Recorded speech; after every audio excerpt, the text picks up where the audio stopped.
Lorsqu'il est 10 heures, heure du Cameroun, vous êtes connectés pour suivre les démineurs. Cela nous donne du boom au cœur. Mesdames, Messieurs, bonjour. Nous irons encore jusqu'à 11h52 pour faire ce pourquoi nous sommes payés, c'est-à-dire vous donner l'information, rien que l'information et toute l'information. De lundi à vendredi, 10h, 11h52, nous avons nos rubriques habituelles. Tout à l'heure, TVB nous amènera en kiosque pour avoir la température qui prévaut de ce côté. La reine n'a pas changé, probablement pas majeure ce matin, mais vous aurez votre dénonciation du jour. Et si vous en avez convenance, on terminera par l'instant de l'analyse. Ce matin, nous marquons un arrêt pour évoquer le cas des maires au Cameroun. Quel regard posez-vous sur le travail des maires en République du Cameroun face simplement à beaucoup de demandes, mais également à beaucoup de critiques venant de la part de population? Avez-vous l'impression que les maires que nous avons répondent de manière efficace aux attentes des populations camerounaises? C'est la problématique majeure dans le cadre de ce programme. Et pour en parler ce matin, ils seront juristes, ils seront analystes politiques, ils seront chercheurs en sciences politiques, ils seront journalistes, ils seront consultants. De toutes les façons, au Canal 307 et sur Canal Plus International, vous êtes des téléspectateurs privilégiés. Et on commence par accueillir ceux de nos invités qui répondent déjà présents ce jeudi matin. Alain Douk, bonjour. Bien, bonjour à votre important audimat. Déjà devant le petit écran pour regarder ce programme auquel ils sont fidélisés. Je profite comme ça pour saluer immédiatement mes co-discutants. C'est un plaisir à nouveau d'être sur ce plateau. Bien de choses au top management, bien de choses à ceux qui réalisent la petite magie qui permet qu'à travers le monde, au travers de ce médium, nous soyons vus. J'espère qu'on passera un bon moment de télé. Nous espérons également, mais de toutes les façons, moi je garantis déjà de passer de très grands moments de télévision, une fois de plus encore ce matin. Alain Douk, pour être au même niveau d'information, est journaliste exerçant au Cameroun. En face de Alain Douk, on accueille un jeune chercheur en sciences politiques. Il est revenu nous dire bonjour ce matin. Bonjour, monsieur Ebolekem. Bonjour, El Perfecto. Bonjour à tout le plateau. Merci de m'accueillir ce matin. Déjà, vous êtes très bien habillés, je tiens à vous le dire. Ah bon? Et j'espère que la suite des débats vont le démontrer tout à l'heure. Parce que vous savez, les débats ici sont très suivis, sont très animés. Et à la maison, chaque fois que je rentre, il y a toujours de bonnes choses. Donc, j'espère que votre élégance va permettre que les choses soient encore beaucoup plus appréciées ce jour.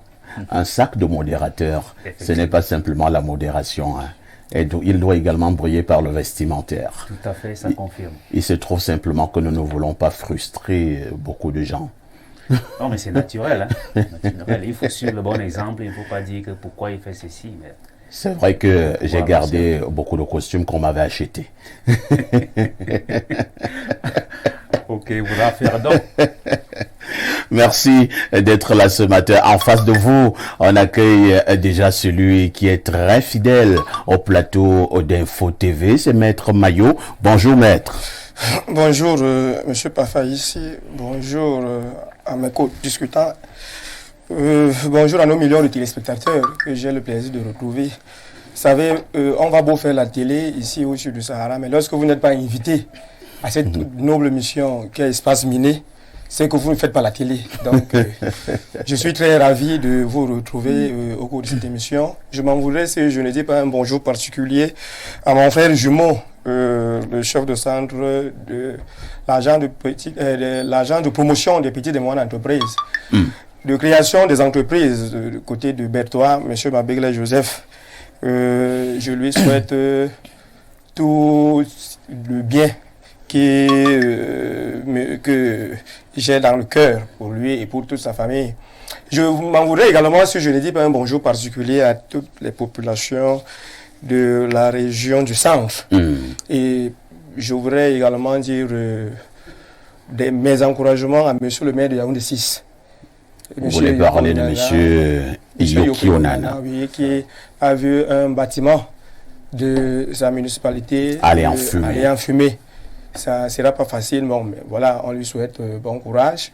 On a vu les images hier de certains jeunes qui sont allés lui rendre visite, une visite de confort. Donc, je pense que tout ira bien. Merci beaucoup. Merci. Je souligne que vous êtes justement juriste.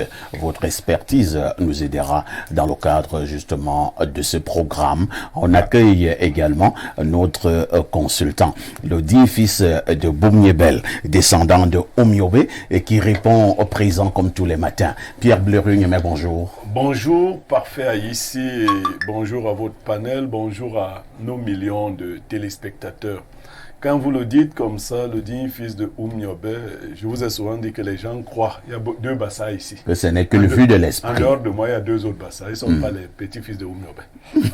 Voilà. Donc, je vous annonce une nouvelle triste. Oh là là. Vous comprendrez que Oumniobe était quelqu'un de particulièrement initié. Sa deuxième épouse, veuve Oumniobe Ngoïbga, Ngoïbga, est décédée hier 13 septembre. Et Omiobe lui-même était né un 13 septembre. Non, elle est décédée aussi un 13 septembre. Elle est décédée aussi un 13 septembre 1958. Oui, sa deuxième épouse dont elle est décédée hier des suites de maladie, c'était la mère de Daniel Oumniobe. Donc, je crois que ceux qui aiment l'UPC, c'est l'occasion de montrer leur amour pour l'UPC et pour Oumniobe.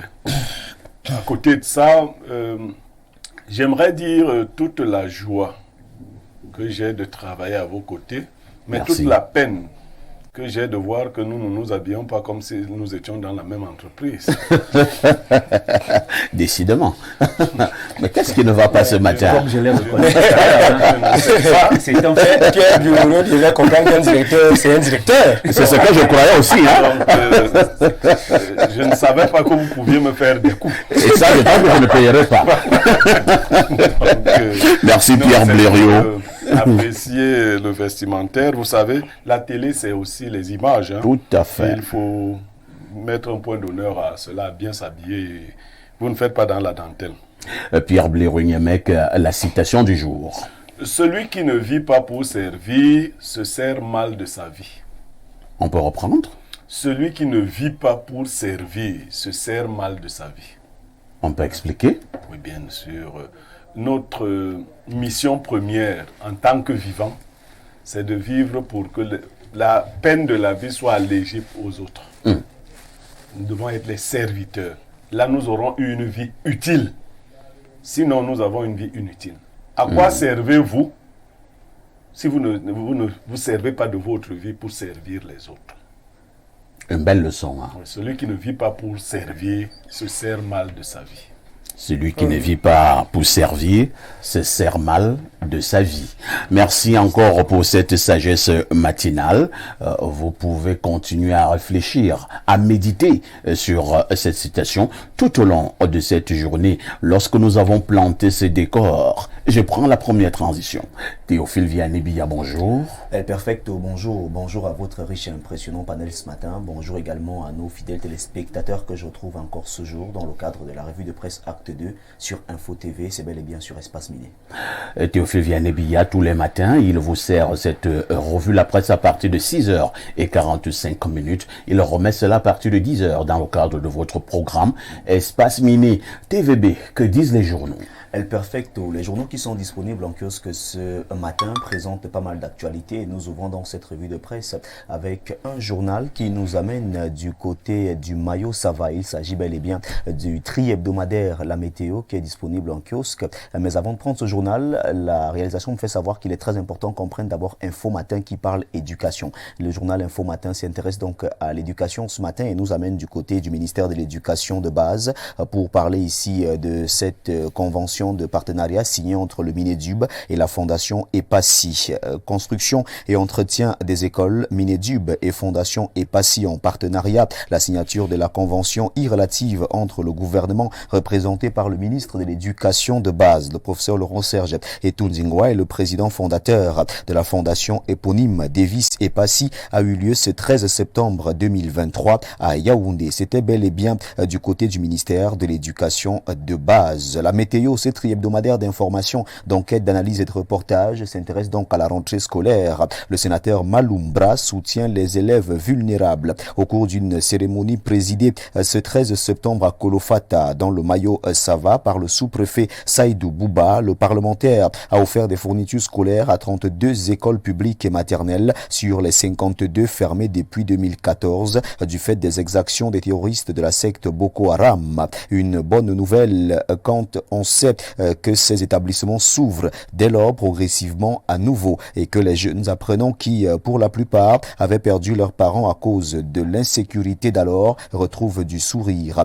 Le très dynamique militant du RDPC, Rassemblement démocratique du peuple camerounais du Mayo Sava Ouest, a également fait établir plus de 200 actes de naissance aux enfants du CM2. Le journal en parle et revient donc sur ce geste de générosité du sénateur Malumbra du côté de Kolofata. Laissons ce journal et laissons cette actualité pour retrouver à présent le quotidien bilingue gouvernemental Cameroun Tribune qui s'intéresse à la CAN Total Energies 2023. Ce journal nous fait donc savoir que le tableau est bel et bien complet. Les 24 équipes qualifiées pour cette compétition prévue du 13 janvier au 11 février 2024 en Côte d'Ivoire sont toutes connues depuis mercredi dernier. Après avoir validé leur ticket à Garoua face aux Hirondelles du Burundi, les Lions indomptables doivent plus que jamais affiner leur préparation afin de combler les failles notées lors des phases éliminatoires. Mutation s'interroge. CAN 2023, quel lion pour la Côte d'Ivoire? On en parle en page 12. Ce journal revient donc sur les performances affichées par les Lions indomptables lors des éliminatoires. Extrême Nord. Reconstruction à la césarienne, le programme spécial consacré par décret du Premier ministre le 24 mai 2022 d'un montant de 1810 milliards francs CFA tarde à se concrétiser. Le coordonnateur en mission d'explication dans la région. Le jour d'Aman Mana reste dans l'actualité concernant la CAN et revient donc sur la rencontre Cameroun-Burundi tout en présentant ici ce matin la réaction de plusieurs entraîneurs locaux. Cameroun-Burundi, des entraîneurs locaux juge la prestation des Lions indomptables. De la page 9 à la page 10, ces réactions vous sont donc présentées au journal Le Jour. Affaire Glencore, la société civile dénonce un silence coupable. Cette affaire fait encore la une ce matin et c'est bel et bien la une du journal Le Jour. Le crayon info de Jérôme Ekoto s'intéresse à la Côte d'Ivoire et parle donc de cette CAN Total Energies Côte d'Ivoire 2023. Le Cameroun y sera, s'exclame le journal Le Crayon info en pied une. Cette actualité nous est présentée ce matin en page 4. Et si on parlait de rentrée scolaire 2023-2024 avec l'élite de Moyomo Sala qui encourage les jeunes, les descentes ont été effectuées dans les multiples établissements scolaires de cet arrondissement. Le maire était bel et bien en tête de liste. Aux côtés du maire, il y avait bel et bien le sous-préfet de Moyomo Sala. Et tout dit, l'encre de la sagesse. Le 12 septembre dernier, le président de la République du Cameroun, Paul Biya, reçoit en conciliabule son homologue de la République centrafricaine, Faustin Archange Touadéra. Les coulisses d'une rencontre avisée à lire en page 3 du journal Le Crayon. Cameroun-Burundi, 8 arrêts historiques pour sauver le Cameroun. Paul Biya, merci grâce à vous, André Onana, être devenu lion indomptable. C'est la une du journal Réalité Plus de Paul Ngouare Kindi qui revient donc sur les performances d'André Onana lors de la rencontre Cameroun-Burundi du côté de Rumde Adja. C'était bel et bien le 12 septembre dernier à Garoua. Le président Paul Biya attend de vous discipline et plus de discipline une fois rendu en Centrafrique. Ainsi s'exprimait le 13 septembre 2023 le ministre délégué à la présidence chargé de la défense à Mocheboum dans le Ognon. Il présidait ainsi sur haute instruction du président Paul Biya la cérémonie de départ de 1070 casques bleus camerounais en route pour la République centrafricaine. Le quotidien de Jules Brice Ngaba parle également de ce 10e contingent camerounais à la MINUSCA, le Cameroun, pays exportateur de paix. Ce journal nous le fait savoir au BAT 1 ce matin. Restons dans cette même actualité avec le journal de Francis Bonga. Le journal Le Témoin s'intéresse donc à cette mobilisation de l'élite de l'Est observée du côté de Mocheboum lors de la cérémonie de ce 10e contingent camerounais à la MINUSCA qui recevait donc l'étendard du Cameroun. Les forces vives de l'Est expriment leur gratitude au chef de l'État. suite à l'appel lancé par le ministre Joseph Lé, membre du comité de pilotage de la plateforme pour le développement de la région de l'Est. Les élites et forces vives sont venues en grand nombre remercier son Excellence Paul Biya pour avoir pris le décret portant création, organisation et fonctionnement de l'école de formation au métier de maintien de la paix, dont le poste de commandement est fixé ici à Mocheboum. Électricité au Cameroun vers une nationalisation de la société Eneo. Le journal Le Témoin s'interroge en grande une. Et si on parlait de cette autre actualité, la Voix des jeunes, ce hebdomadaire, s'intéresse donc à ces frais d'examen, la hausse qui fâche, terrible colère au sein des élèves et parents suite à la découverte stupéfiante de la décision unilatérale du ministère des enseignements secondaires augmentant les frais d'inscription aux examens organisés par l'OBC, passant ainsi désormais de 9 500 francs CFA à 12 500 francs CFA. On en parle avec le journal La Voix des jeunes. Même son de cloche pour Émergence qui est en kiosque et qui revient également avec cette actualité. OBC, les frais des examens s'envolent. En page 2, on revient donc sur cette actualité ce matin. Région de l'Est, le phénomène des enfants dans les mines d'or est présenté en grande une du journal Émergence. L'économie nous permet de refermer cette revue de presse, acte 2 sur Info TV, et le journal L'économie reste également du côté de l'Office du baccalauréat du Cameroun. Ce journal nous fait donc savoir que les frais d'inscription aux examens augmentent. Cette augmentation est présentée en page 4 du journal L'économie. C'est un quotidien qui s'intéresse à l'actualité économique et qui nous permet donc de refermer cette revue de presse acte 2 sur Info TV. Inchangeable, intouchable, inattaquable et inaliénable reste votre fidélité. Merci de nous faire confiance tous les jours lorsqu'il est 10h dans le cadre de l'information. C'est bel et bien la une des journaux parus en kiosque ce matin sur Info TV. Et pour cette raison, appelez-moi tout simplement TVB si vous le désirez. Et avec 400 francs CFA, vous vous offrez votre journal en kiosque ce jeudi. Merci El Perfecto, merci à votre panel et merci également à nos téléspectateurs fidèles. Merci TVB pour cette brillante revue de la presse. Vous ne partez pas. Le fait saillant de l'actualité qui retiendra notre attention ce soir, au 19h et au 20h. Au 19h et au 20h sur Info TV, El Perfecto, on parlera de la place des officiers d'état civil parce que la question des actes de naissance reste d'actualité sur Info TV, surtout en cette période où la rentrée scolaire est encore d'actualité. Il est donc question d'essayer de voir ici quelle est la place et même l'importance des officiers d'état civil lorsqu'on sait qu'il y a plusieurs paramètres qui entrent en jeu dans le cadre de l'établissement des actes de naissance où il y a beaucoup de femmes qui mettent des enfants au monde loin des hôpitaux et on sait pertinemment que pour établir un acte de naissance dans une mairie,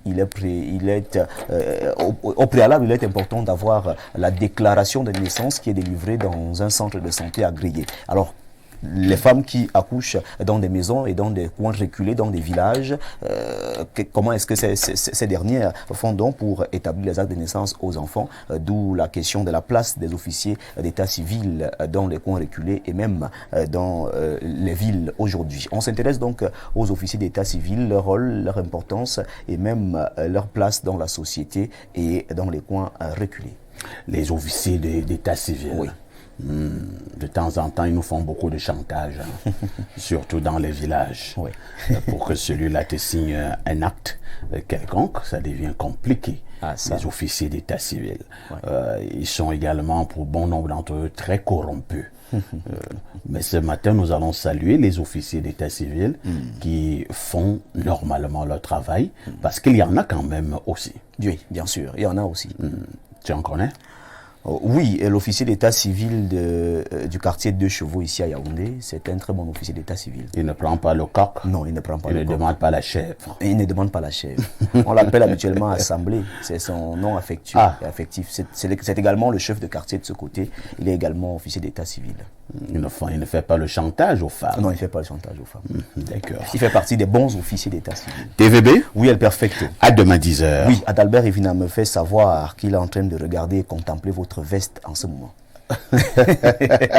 Rodrigue Adalbert Evina. Oui. C'est un confrère, hein? Oui. Il aimerait bien savoir où est-ce que vous avez acheté votre veste. Celle-ci, j'ai eu à l'acquérir du côté de Beijing. Exact. C'est en Chine. Voilà. À Beijing. TVB. C'est ce que j'ai dit à Blériot tout à l'heure.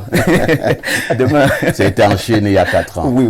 À demain. À demain 10h. Bonne suite d'émission. Merci beaucoup. Alors, on va prendre cette actualité qui ne cesse de faire couler beaucoup d'encre et de salive depuis quelques jours. On a eu cette note qui circulait au niveau des réseaux sociaux. Maître Mao,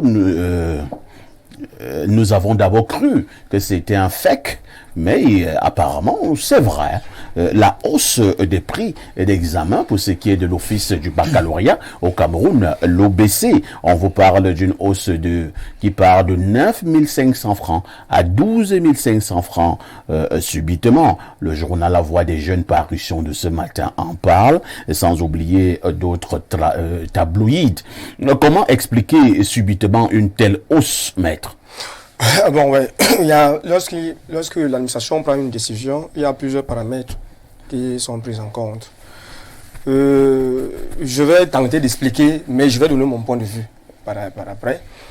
Première chose, vous savez, tout récemment, on a eu... vous savez, nous savons tous que le prix des timbres fiscaux, même des timbres communaux a augmenté. Donc, cela peut susciter également une hausse de prix ou de coût au niveau du coût des frais d'examen. Tout à fait. Ça peut expliquer ça. Ça peut aussi expliquer un certain nombre de choses. C'est-à-dire que si les charges... Est-ce qu'il y a un lien entre... Oui, mais dans la composition du dossier, dans la composition du dossier de ces examens, certaines pièces prennent des timbres. Et donc si... C'est différent. Là, on dit le prix que tu payes, mais pas les éléments de coût non, mais, qui s'ajoutent. Mais pas sur le prix que vous me comprenez peut-être mal. Ça n'a rien Je à sais voir pas si chez vous, lorsque vous payez les frais d'examen, vous-même vous fournissiez le timbre proviseur. Tout à fait. Ah bon? Oui. Ah, mais c'était pas le cas chez nous. Chez nous, les photos, ça n'a rien à voir avec chez nous, c'est lorsque le chef d'établissement disait 10 000 francs, vous fournissiez 10 000 francs et vous attendiez seulement votre quitus qui montre que vous êtes déjà candidat, vous avez candidaté à cet examen-là. Donc je dis, en fait, la hausse du prix peut varier. Première chose, si les charges augmentent, le coût également va augmenter.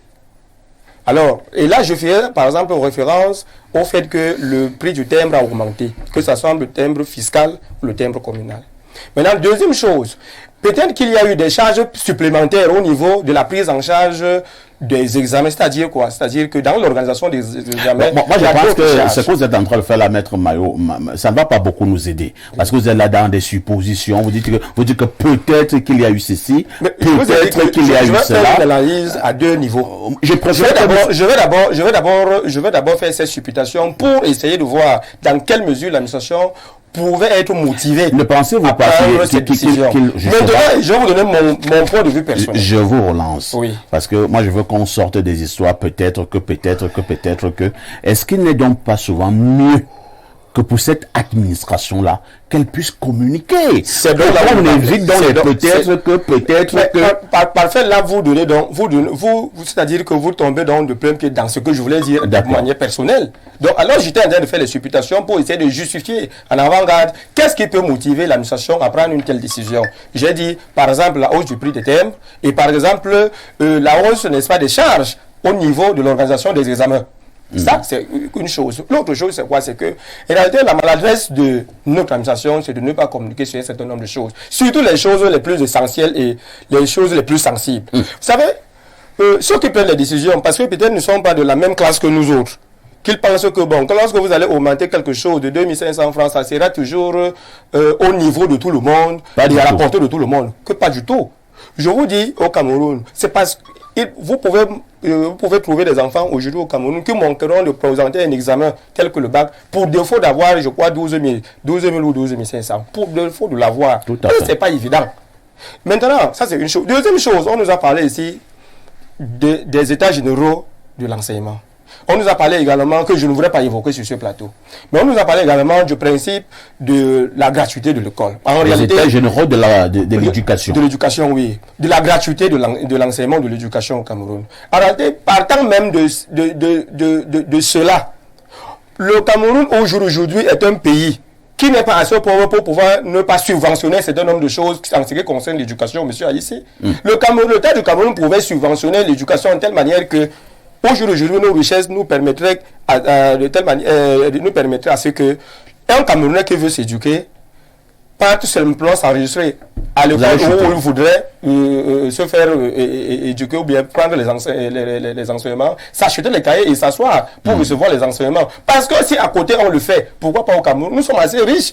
Mais curieusement, vous savez que l'éducation fonde une nation et fonde une société. C'est la qualité de l'éducation qui fait la qualité des personnes dans une société. Si l'éducation est médiocre, vous n'aurez pas de personnes qui ne sont pas médiocres. Vous n'aurez que des personnes médiocres, des gouvernants que je ne dirais pas médiocres, mais qui ne seront pas loin de là. Très bien, c'est compris.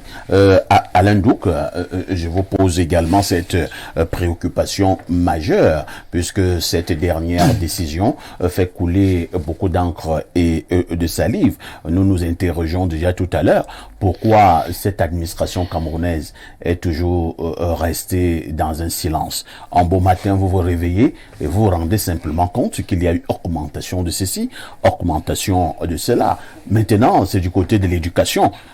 2500 francs d'augmentation en beau matin, sans explication. Est-ce que c'est pas un mépris quand même de la part des populations? Justement, je trouve que c'est un mépris et c'est en cela que je suis en porte-à-faux par rapport à l'un des aspects de l'intervention de mon co-discutant tout à l'heure. Quand il disait parfois les gouvernants, ils procèdent à une augmentation de 2500 parce qu'ils sont d'une certaine classe et ne savent même pas en réalité quel sera l'impact de cette augmentation sur le commun de leurs citoyens. Je dis, si déjà un gouvernant est dans une telle posture, ben il n'est pas un gouvernant. Parce qu'en réalité, qui a l'information et le pouvoir, on doit avoir l'information sur le niveau de vie et la qualité de vie de ses concitoyens. Donc on ne peut pas se permettre un certain nombre de décisions politiques sans avoir fait le point. Est-ce que c'est opportun sur le moment de le faire? Je vous prends un exemple tout simple, parce que là on parle de l'éducation, mais vous conviendrez avec moi qu'au cours de la même semaine, au cours de ces derniers jours, on a eu une problématique portant sur l'imposition des pensions retraite. Tout à fait. Donc nous sommes dans une logique gouvernante qui est celle de pressurer en réalité le Camerounais. Donc on passe d'augmentation en augmentation. Moi je vais sur les marchés, je me renseigne un tout petit peu sur la courbe évolutive des coûts, sur les produits de première nécessité. Je vous dis qu'il n'y a pas une augmentation de moins de 60 à 65% sur ces dernières semaines. Sur des produits tels que le savon, nous sommes dans les 70%. Le riz de 2008 à 2023 où nous nous trouvons, on est passé à carrément une augmentation de l'ordre de 50% en moyenne. Vous vous rendez compte? Tout cela, on accuse de telles augmentations sur des revenus qui, eux, n'ont pas évolué. Parce que, disons-le nous, ce que nous avons vu dernièrement, la prétendue augmentation, réévaluation salariale de l'ordre de 5%, c'était une dérision. C'était carrément de la poudre de perlipimpin pour un effet qui ne sera pas au rendez-vous. Parce que lorsqu'on voit comment les prix ont augmenté et ce qu'on a bien voulu rajouter sur les salaires, on constate qu'en réalité, il n'y a pas eu une évolution, il y a eu plutôt une régression. Parce qu'en réalité, lorsque vous faites le différentiel entre les deux évolutions, celle des prix et celle de la prétendue augmentation salariale, vous vous rendez compte que le rapport est, le ratio est négatif, le rapport est négatif. Donc, en réalité, on est dans une démarche où on appauvrit le Camerounais. Le Camerounais est en train d'être essoré. Est-ce qu'on va réfléchir véritablement à l'opportunité d'une telle hausse? Je tiens à vous dire, le magot qu'on a habituellement brassé autour de ces frais d'examen, nous savons qu'il y a des plaintes. C'est des milliards chaque année. Mais nous savons que les professeurs, les enseignants se plaignent pour le payer même à temps. Le frais de correction, etc. C'est des problèmes. On paye en retard. On paye une année après, etc. Même avec tous ces milliards qu'ils glanent chaque année sur ces examens, on sait qu'il y a des problèmes de magouille, de malversation, de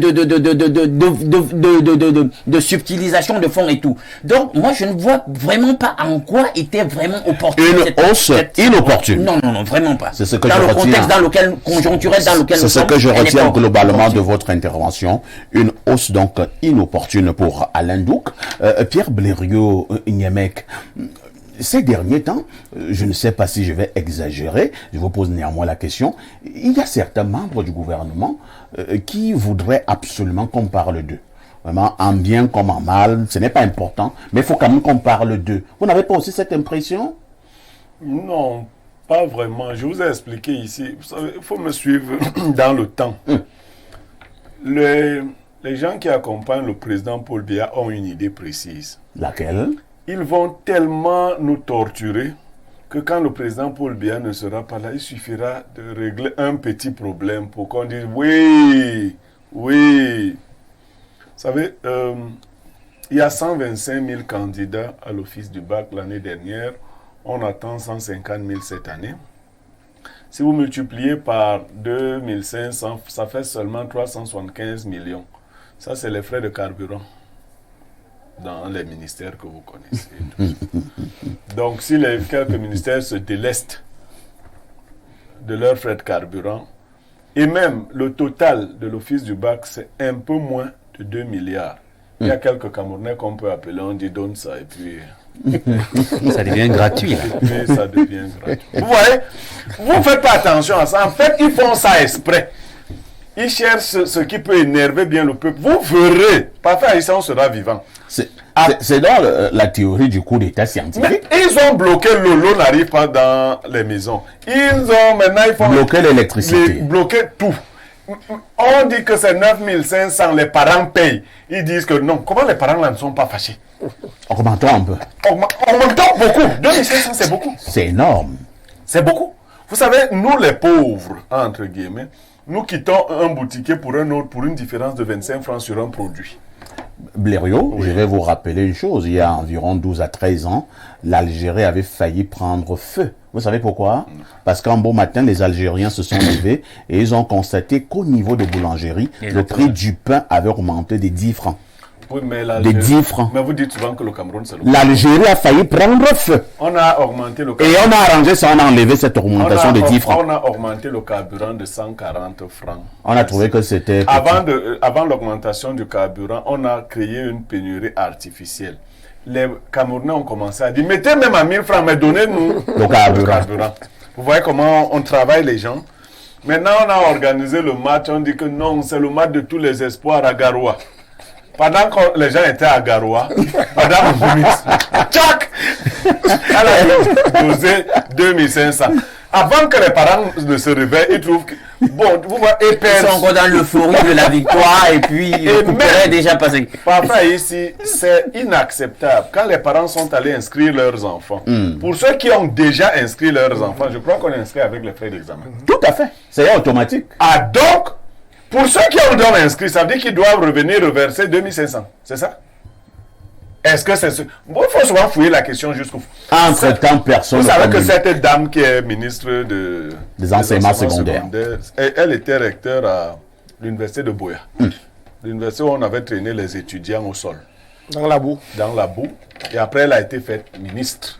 Elle a connu une ascension, une promotion. Donc d'autres aussi qui sont recteurs pourraient être inspirés de faire traîner aussi leurs étudiants dans la boue, dans le but d'être nommé ministre. On fait ça.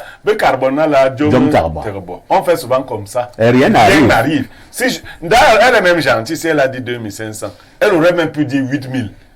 On allait seulement dire ouais. On va alors faire comment? Et si tu essaies de parler, on te dit que mais mon frère, viens enlever ton enfant. C'est-à-dire que les gens se sont rendus propriétaires de notre pays. Hein. Et on va te dire que si tu n'es pas content, enlève ton enfant au lycée. Comme s'il y a quelqu'un parmi eux qui a créé le Cameroun. Merci beaucoup. Mr. Ebolekem, c'est une décision, je l'ai dit, qui fait couler beaucoup d'encre et de salive. Les parents sont énervés, les élèves sont aux abois, aucune communication. C'est une dictature gouvernementale au Cameroun? Non, parfait. Je voudrais dire peut-être que, d'après mes informations, je sais que le ministre n'est pas là. Et qui l'a donc fait? Elle est absente pour une longue durée de maladie. Donc, j'accorde le bénéfice de doute. Peut-être qu'elle n'a pas eu le temps pour expliquer. Mais attendez un peu, vous venez de dire quelque chose de suffisamment grave à la télé. Non, vous parce que pensez, la attendez un peu, citer. vous pensez donc une telle note Non, peut sortir de son département ministériel? Ah, c'était pour rigoler. C'est pour rigoler. Ah bon, parce oui, que bon, je si pense c'est pas que- pour rigoler, ça va. Je Non, pense mais- que, objectivement, Mais c'est une mauvaise blague. on aurait dû commencer à détailler pour qu'on essaie de comprendre. Encore même que, est-ce qu'on peut comprendre? On ne peut pas comprendre. Dans mes précédentes interventions, j'avais proposé vraiment une réorganisation du secteur de l'éducation. C'est-à-dire qu'il ne soit plus assez libéralisé aujourd'hui. Parce qu'on a libéralisé tout dans notre pays. Vous voyez, l'éducation est devenue un business. Vous voyez des gens conçus des écoles. Vous voyez fixer des prix de pension. Vous voyez, les livres sont à tête chercheuse, c'est chacun qui monte des enchères. Vous voyez, c'est chacun qui dit, vous allez acheter la tenue de sport de 5 000, si vous n'avez pas ça, vous ne venez pas. Ou vous voyez quelqu'un... Et On on la parle vend. bien de libéralisation. Il y a des écoles privées au Cameroun qui coûtent 1 million. Tout à fait. C'est très désordonné et vraiment ça ne marche pas. Je pense qu'il y a des secteurs, qu'on doit dire des secteurs qui sont stratégiques importants, où l'État peut homologuer un certain nombre de choses. Vous pouvez prendre l'exemple des produits de première nécessité. On ne peut pas augmenter le prix du riz n'importe comment. C'est vrai que c'est haut, mais il y a une certaine Même les concertation. prix même de la bière sont homologués. C'est-à-dire Tout à fait. une affaire de soulard, c'est homologué. C'est homologué. Alors Mais que maintenant, de l'éducation, on ne cherche on pas à laisse faire. homologuer. Dès qu'on a un peu d'argent, qu'on a pris par les moyens qu'on ne sait pas toujours, on vient construire des écoles, on devient quelqu'un qui est dans l'éducation, qui prend des décisions qui sont à l'encontre de l'intérêt général. Donc, je pense que cette affaire de 2500 n'est qu'une goutte d'eau qu'il ne faut pas vraiment accepter. Et déjà, pour terminer, je voulais relever un fait, parce que nous avons eu une évolution au niveau de ce ministère-là, pour le paiement. Vous voyez, ça devient plus rapide de payer aujourd'hui par Orange Money, par Express Union. Mais pour payer les gens qui travaillent, pourquoi est-ce qu'on ne mettrait pas ça aussi, le paiement par Orange Money? Quand vous avez reçu des parents par Orange Vous êtes Money, même payé par Orange Money. maintenant, Vous quand il savez- faut payer vous savez ceux qui ce sont qu'on- sur le terrain, attendez un peu. pour que ce soit rapide, Monsieur pour que ce soit Bolletin. limpide, parce qu'il ne faut pas, après les gens se plaignent, on n'a pas eu l'argent de cette année, ça va arriver l'année prochaine. Or, vous l'avez collecté très facilement auprès des parents. Moi, je vais rester sur Orange Money, parce que vous avez dit quelque chose de très important, mais vous êtes passé. Vous pouvez savoir ce qu'Orange Money gagne dans cette transaction? Ce que les gens qui travaillent avec On nous Orange, spolie, vous pensez que Vous c'est- savez l'arrangement qu'Orange Money a eu avec ses administratifs? Encore ça, Parce que vous dites que non, c'est une bonne chose, on peut payer par Orange Money. Non, je ne vous ai pas On dit nous que dit c'est que une bonne chose. on Je voulais nous dit- dire on nous dit que qu'ils c'est ont de- c'est de sécurisé 10%, les recettes. hein. Enfin, soit, ils ont sécurisé les recettes. Mais c'est comme dans l'administration des impôts, c'est très facile aujourd'hui de Vous pensez que c'est de parce payer que les c'est impôts. par Orange Money qu'on sécurise Vous allez les vous recettes? télécharger, mais lorsqu'il faut que l'argent sorte maintenant de la caisse pour vous revenir, ça devient compliqué. Donc, je voulais exhorter donc à ce que, pour que les enseignants ne se plaignent plus des retards de paiement de cet argent qu'on collecte, il faut également faire des efforts à ce niveau pour qu'on essaye de comprendre cette augmentation. Très bien, c'est compris. Entre-temps, quand même, Maître Maillot, moi, je suis en contact avec pas mal d'enseignants. Nous avons des augmentations des frais d'examen de manière régulière. La dernière, nous l'avons posée sur cette table. Entre-temps, les enseignants souffrent. Les correcteurs du côté de l'office du baccalauréat, chaque année, depuis pratiquement 3-4 ans, c'est la même chose. Ils n'ont pas leurs frais d'examen. Ils souffrent, ils m'appellent matin, midi, soir. Comment comprendre quand même un tel contraste? Je vais m'inspirer de ce qu'un Gabonais a dit dans les réseaux sociaux, que tout est à refaire. Je pense qu'au Cameroun, l'un des secteurs qui soit à refaire, c'est d'abord le secteur de l'enseignement, de l'éducation. Parce que voyez-vous, c'est ce qu'il a évoqué là tout à l'heure, la libéralisation. En réalité, l'un des secteurs au Cameroun dont l'État détiendrait la souveraineté, c'est d'abord l'éducation, la santé ensuite, sans oublier la défense. Et donc, je vous ai dit tout à l'heure que la qualité de l'éducation définit la qualité des gouvernants ou même du peuple ou des citoyens que nous avons dans un État. Vous ne pouvez pas. Commençons même d'abord par la scolarité qu'on paye. L'euro l'a évoqué tout à l'heure, qu'il y a des établissements au Cameroun où la pension s'élève à 1 million. C'est incongru. Parce que j'avais dit ça sur ce plateau au cours d'une autre émission, qu'en réalité, ça crée des frustrations. Quand deux enfants, l'un fait et cours moyen et cours élémentaire 1, dans une école où on paye la pension à 50 000. L'autre lui fait cours élémentaire, la même classe, dans une école où on paye la pension à 1 million. Les deux, quand ils se rencontrent au quartier, c'est comme s'il y a des inégalités, et même au niveau des enseignements, c'est comme s'ils n'apprenaient pas la même chose à l'école. Deuxième chose, la précarité des enseignants. Mais vraiment, il est inadmissible, parce que j'avais proposé que l'administration ou l'État puisse homologuer d'abord au niveau du coût de pension, ensuite au niveau du standing des infrastructures et enfin au niveau du salaire des enseignants. Mais vous parlez peut-être, nous sommes là peut-être au niveau du secondaire, mais ma foi, rentrons un peu au niveau de l'enseignement maternel, l'éducation de base, nos mamans qui enseignent nos petits-enfants à la maternelle. Mais ce sont les salaires de catéchistes, même les catéchistes d'une certaine époque n'avaient pas ce genre de salaire. Figurez-vous que un enfant de la maternelle dont la pension s'élève par exemple à 250 000, donc disons à 150 000, sa maîtresse gagne 40 000 au mois. Ça veut dire quoi cette affaire? C'est un enfant de la maternelle. On paye 250 000. Mais lorsqu'il sort de la maternelle, comme quelqu'un posait la question aussi, il devient pilote. Non, 250 000, c'est les écoles moyennes. Incroyable. Non, moi je parle des écoles qui sont autour de ma maison, je ne parle pas des autres. La maternelle. 250 000. On paye 400 000 pour un enfant à la maternelle. Mais la maîtresse qui encadre ce même enfant à 40 000. À 40 000. Vous comprenez ça? C'est-à-dire que, comme il l'a évoqué tout à l'heure, c'est du business. Et il faudrait que l'État essaie d'homologuer ça. J'ai dit, première chose, le coût de la pension. Deuxième chose, le standing des infrastructures. Troisième chose, le salaire des enseignants. Si ce n'est pas fait dans le cadre de l'éducation, vous verrez tout ce que... De toutes les façons, c'est donc une forte actualité également au Cameroun. Nous y reviendrons probablement dans le grand débat de la semaine dimanche, libre expression sur ces mêmes antennes, pour essayer de voir qu'est-ce qui a pu motiver Madame le ministre des Enseignements secondaires à chercher à ce que les Camerounais soient en colère. Une transition. Tous les matins, vous avez droit à votre décision. Nous avons le courage de poser ces problèmes sur notre table. Question de proposer quelques esquisses de solutions. La dénonciation de ce jour, une affaire de Pierre Blériot. Alors, la dénonciation de ce jour ne s'éloigne pas des milieux scolaires, mais davantage dans le primaire. Père Faye, ici, beaucoup de parents dénoncent le fait que les enfants perdent leurs outils et leur matériel de travail à l'école. Mais ce qui est grave, c'est que c'est souvent quelques-uns de leurs camarades qui récupèrent ces outils et rentrent avec à la maison. Le matériel scolaire, les autres appareillages, gourdes, sacs. Et les livres. Les livres. Et il se trouve beaucoup de parents qui voient leurs enfants revenir de l'école avec les objets volés. Parce que c'est comme ça qu'il faut appeler ça, faut pas les objets volés à leurs autres camarades. Et les parents les gardent à la maison.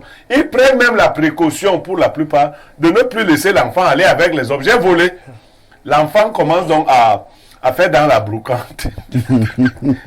C'est-à-dire, chaque fois que lui, il va à l'école, il rentre avec de nouveaux objets. Et les parents gardent ces objets à la maison. C'est une situation déplorable parce que chez de vrais parents, si votre enfant rentre avec ne serait-ce qu'une gourde que vous ne reconnaissez pas, vous prendrez le soin de raccompagner l'enfant à l'école le jour d'après et vous rassurez que la gourde a été remise à son propriétaire. Maintenant, ces parents qui enseignent le vol aux enfants de la maternelle, du primaire, avant d'arriver au secondaire, ils sont déjà des professionnels. C'est ce que nous dénonçons ce matin. L'affaire que vous mettez sur la table me concerne d'une manière ou d'une autre. À l'époque, j'étais effectivement à l'école primaire à Lindouc. Je pense que j'étais au cours élémentaire 1 ou cours élémentaire 2. On a volé mon livre. C'était au début de l'année. On a volé mon livre de lecture. Je ne sais pas qui a piqué mon livre de lecture. Je suis donc rentré à la maison et on a contrôlé mes effets. On s'est rendu compte qu'on avait volé mon livre. On m'a tiré les oreilles. Le lendemain, je suis reparti à l'école. Moi aussi, j'ai volé le livre de lecture d'un enfant. J'ai aussi volé un livre de lecture. Je suis rentré à la maison avec un nouveau livre de lecture. Lorsque mon père contrôle encore mon sac, il se rend compte que j'ai déjà un nouveau livre de lecture. Naturellement, c'est qu'il ne m'a pas encore acheté un nouveau livre. Il me dit, tu as pris ça où? Je dis, papa, moi aussi j'ai volé un livre de lecture. Et il dit, non.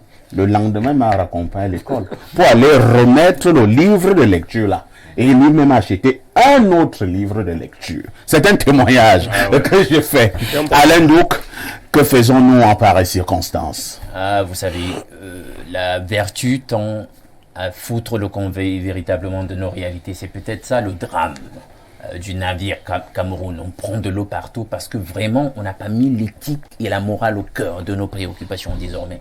C'est ça, parce qu'il suffit que d'observer comment nous sommes gouvernés pour se rendre compte que, au niveau du gouvernail, ceux qui y sont, ils ne sont pas préoccupés par ils n'ont pas des préoccupations morales, en fait. C'est ça le drame. Hein, apprendre des valeurs, l'honnêteté, la probité, l'amour du travail bien fait. Parlant de cette illustration, justement, moi, je ne l'ai pas... je l'ai vécu, mais je me rappelle que lorsque je venais ici, en vacances à l'époque, lorsque j'étais au primaire et au secondaire, le phénomène, il était très marqué ici. Notamment dans des écoles comme l'école primaire de Loncac, là, vous voyez là au niveau du Consic, il y a une école primaire. Tout à fait. Voilà. Donc j'écoutais souvent ce que les gars racontaient de leurs actes au cours de l'année, pendant que je venais en congé. Et puis, il y a ceux qui avaient carrément, je dis, comme emploi de passer le temps au cours de l'année à faire des larcins. Tout à fait. Donc, si vous placez mal un cartable, c'est fini. On le pille. On ramasse tout ce qu'il y a dedans. Et puis, vous savez, là, de l'autre côté, là, près du collège adventiste qu'il y a de l'autre côté du Consic, il y a des revendeurs. Oui, qui vendent des livres d'occasion. Donc, c'est là-bas. Et il y a donc cette culture du vol et une délinquance plutôt précoce qui naît là comme ça. Donc, si les parents ne sont pas vigilants à la maison, être à même parfois de prendre au cartable de l'enfant lorsqu'il rentre de l'école et voir est-ce qu'à l'intérieur c'est véritablement les manuels que j'ai achetés avec son nom, etc. Parce que justement, un petit contrôle de ce genre peut parfois permettre de se rendre compte que il rentre avec des extras qui ne lui appartiennent pas. Il fait comment pour les avoir, etc. Donc, c'est comme ça donc on nourrit parfois sous nos toits des futurs délinquants. Très bien. Ils prennent goût à la chose dès le primaire, etc. Ils continuent comme ça au secondaire. Et puis demain, on passe le temps à avoir une république de voleurs. Donc, Jean-Paul Ebolekem, la dénonciation de ce matin, ma foi, elle est fondamentale. C'est dès le bas âge qu'on commence à forger un homme. Le parent qui laisse faire, est-ce qu'il n'est pas tout simplement en train d'élever un voleur en puissance? Parfait. Les parents ne laissent pas seulement faire. Dans nos familles, dans nos quartiers, c'est le parent qui envoie. Ah bon? Oui. Il y a des parents qui envoient leurs petits-enfants aller regarder chez le voisin s'il n'y a pas un morceau de savon qui traîne. Ouais. Ou bien s'il n'y a pas un bâton de manioc qui traîne. Et à ceux qui envoient à l'école pour aller poser des problèmes, puis ceux qui peuvent envoyer même chez le voisin le plus riche pour faire comme s'il y a des problèmes à la maison. Et que toi, avec ton cœur, tu peux dire, oh, ça c'est un enfant du quartier, alors qu'il rend compte fidèlement aux parents qu'il a envoyé. Donc c'est une dénonciation vraiment qui est importante. Et qui plus est, nous sommes dans le secteur de l'éducation. Vraiment, il ne faut pas qu'après on aille accuser les dirigeants. Moi, je suis contre, parce que parfois, il faut que nous-mêmes à la maison, nous prenions nos responsabilités pour éduquer les nôtres. Parce que ça part de là. Quand vous avez une bonne éducation, vous allez avancer à l'école, vous aurez une bonne. À l'université, on ne pourra pas vous dire n'importe quoi. Vous serez peut-être un bon gestionnaire de la chose publique. Donc, c'est important vraiment que dans nos familles, dans nos villages, que nous soyons des parents responsables, prêts à corriger l'enfant lorsqu'il a fait ce genre de bêtises. Vous avez dit tout à l'heure que votre père a pris la peine de récupérer le livre, d'aller le rendre. Alors, nous ne devons pas encourager ce genre de choses. Nous devons être les premiers à être durs avec ce genre de comportement pour essayer d'élever les hommes de demain, parce que sinon, c'est la société tout entière qui va en pâtir. Sinon, c'est la société tout entière qui va en pâtir. Maître Mayo, la responsabilité parentale est donc mise en scène ici. Certains parents devraient véritablement chercher à mettre un accent bien particulier sur l'éducation de leurs enfants en leur montrant le bon chemin. Parfois, ici, vous parlez de la responsabilité parentale. Je vais par ailleurs parler de la responsabilité pénale aussi. Vous savez, ça, c'est le juriste qui parle. Vous ne blaguez pas. Nous sommes ici, nous convoquons ici les articles 318 et suivants du Code pénal qui répriment sévèrement le vol. On dit dans un adage dit qui vole un œuf volera un bœuf. C'est-à-dire que c'est dès le bas âge qu'on doit commencer à Et vous savez, en matière pénale, nous avons 3 types d'acteurs, au mieux 3 types de personnes qui interviennent dans le vol, ou qui peuvent être autour du vol. Nous avons l'acteur, ça veut dire celui qui a volé. Nous avons le co-acteur, ou le complice, c'est-à-dire que le co-acteur, c'est celui qui a aidé, et le complice, c'est celui qui a été au courant, mais qui n'a pas dénoncé. Nous avons également le receleur. C'est lui qui a chargé du vol. Je vous dis que le parent, vous savez, nous parlons là d'un enfant qui est en bas âge, qui est donc exonéré d'une peine pénale. Parce qu'en réalité, il y a les faits qui exonèrent une personne, n'est-ce pas, d'une peine pénale. Il y a par exemple la minorité. Un enfant d'un certain âge, un enfant mineur ne saurait être puni pénalement. Mais son père, qui a reçu civilement ce bagage à la maison et qui l'a gardé, est un complice. Première chose. Est un receleur, par ailleurs. Et vous savez qu'en réalité, même en matière civile ou en matière pénale, un enfant mineur ne saurait être responsable de son acte. C'est plutôt son parent ou celui qui en a la charge qui n'est-ce pas, à qui incombe cette responsabilité. Donc, que ça soit au plan civil, que ça soit au plan pénal, le parent en question est civilement et pénalement responsable. Maintenant, passons de l'autre côté, vraiment, notre société. Allez un peu en prison. Parce que lorsqu'on dit ici qui vole un œuf, volera un peu. Allez un peu en prison. Il y a les ministres en prison pour vol. Il y a les DG en prison pour vol. Il y a les prêtres en prison pour vol. Il y a les pasteurs en prison pour vol. Il y a tout type de personnes en prison pour vol. En réalité, nous sommes dans une société où le vol est devenu comme une habitude. Le vol est devenu comme un système. C'est-à-dire que plus vous volez, trop, que vous êtes applaudi. On a même l'impression que le vol est devenu normal. Moi qui suis là, si vous me voyez maintenant sortir d'ici et trouver où je peux voler par exemple 1 milliard, si je m'habille bien, un peu comme vous allez me respecter demain. Et vous serez même sûr de m'appeler grand après ça. On va t'appeler président. Ça c'était pour rigoler. Vous voyez donc comment notre société est bâtie. C'est-à-dire que notre société est bâtie sur un fond c'est-à-dire de contre-valeurs. Ce sont des contre-valeurs. Et il le disait tout à l'heure. En réalité, il y a des parents qui encouragent. Moi, je connais les parents qui disent à leurs enfants, si on a volé ton livre, toi aussi, va voler. Oui. Si on t'a tapé à l'école, si un enfant, on te gifle à l'école, ne pas dire à la maîtresse, rang. Vous voyez quelle mentalité on donne à nos enfants à partir de la maison. C'est-à-dire que, quand vous dites à un enfant, c'est-à-dire qu'il se met les épaulettes, et puis, dehors, il devient très dangereux. Quand il devient donc très dangereux, et c'est la société qui se transforme avec de tels brigands. Donc, vraiment, nos parents, mais aussi, vraiment, quand un parent est même d'abord bandit, il peut former quel type d'enfant. Mais il faut même d'abord avoir une moralité, une certaine moralité, pour pouvoir accuser un enfant et faire comme votre père avait fait. Sinon, vous seriez aujourd'hui un grand bandit. Il y a une chanson. Mais depuis que je vous connais, je n'ai jamais entendu que vous êtes passé quelque part et on a pleuré. Non, vous n'entendrez même pas. Alors, il y a un musicien qui avait chanté, j'ignore le nom de ce musicien, hein. Il avait chanté « Papa est bourreau, bourreau, maman est bourreau, bourreau, les enfants seront comme un bourreau, bourreau. » Pierre Blaireau, mec. Parfait, ici,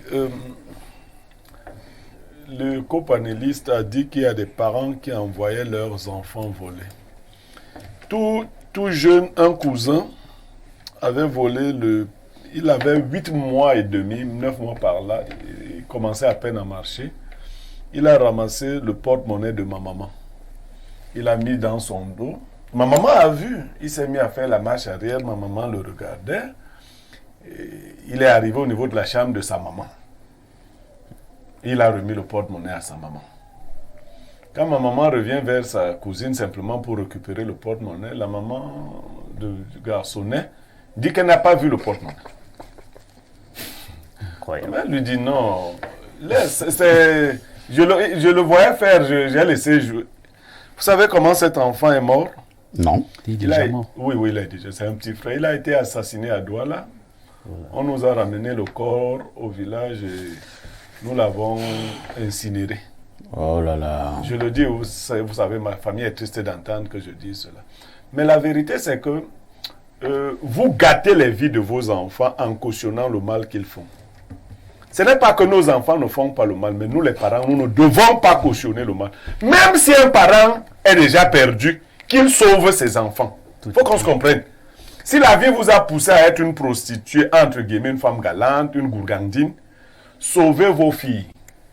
Si la vie vous a poussé, votre paresse, votre fainéantise, les conditions de la vie vous ont poussé à être un chapardeur, sauvez vos enfants. Parce qu'il y a quand même des voleurs qui ont de la morale vis-à-vis de leurs enfants. Moi, j'ai entendu, j'ai un bandit à côté de moi qui dit à son enfant, « Je ne veux pas que tu fumes le banga. » Parce que lui, c'est un terrible fumeur. Il le fait. Mais c'est que le banga l'a foutu. Ah oui. Il veut au moins que son fils soit sauvé. Vous voyez? Donc, je dis ça dans le pire des cas. Maintenant, dans le meilleur des cas, le bon parent fait ce que votre parent a fait.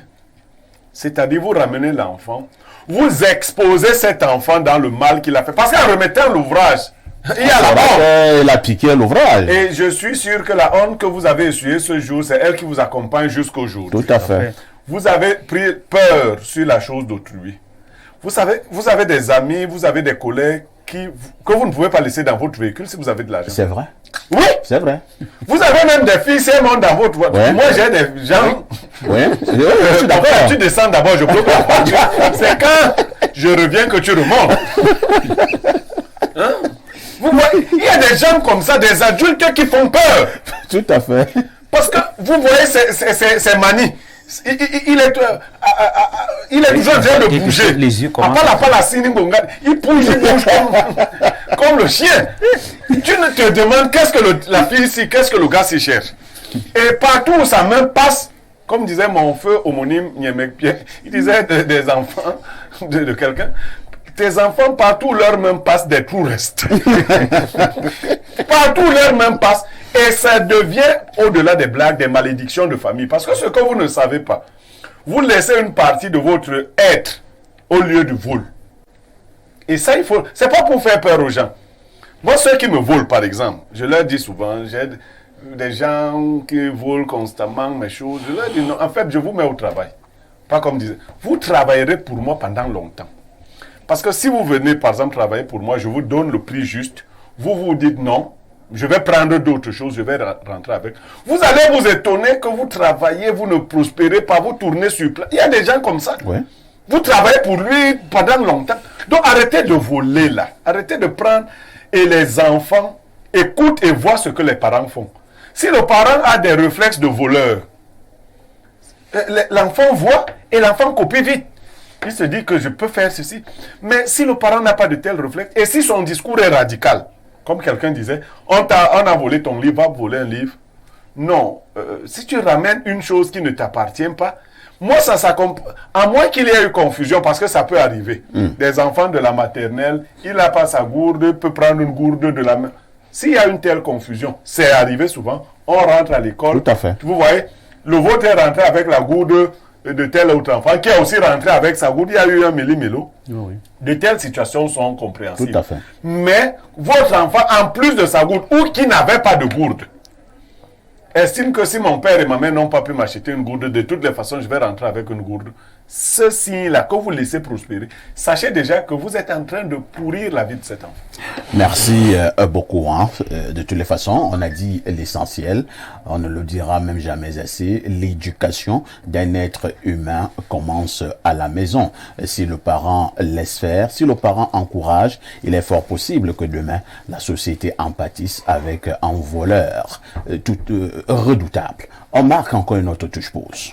Bon retour sur le plateau d'Espace Miné. C'est une affaire des démineurs de lundi à vendredi, 10h, 11h52. Nous lisons, avant de prendre la problématique principale, nous lisons d'abord ces nombreuses préoccupations des téléspectateurs. Bonjour Info TV, bonjour Monsieur Parfait ici. Vous avez choisi un thème d'actualité au Cameroun, les maires de la décentralisation. Je crois que tous ces maires sans éducation, pauvres à la base, sans formation professionnelle, ne méritent aucunement l'écharpe qu'ils portent. Ce sont des ravisseurs à la merci de la tutelle, puisqu'ils ont de l'argent plus que leur tutelle. Il faut un contrôle strict et régulier de l'État.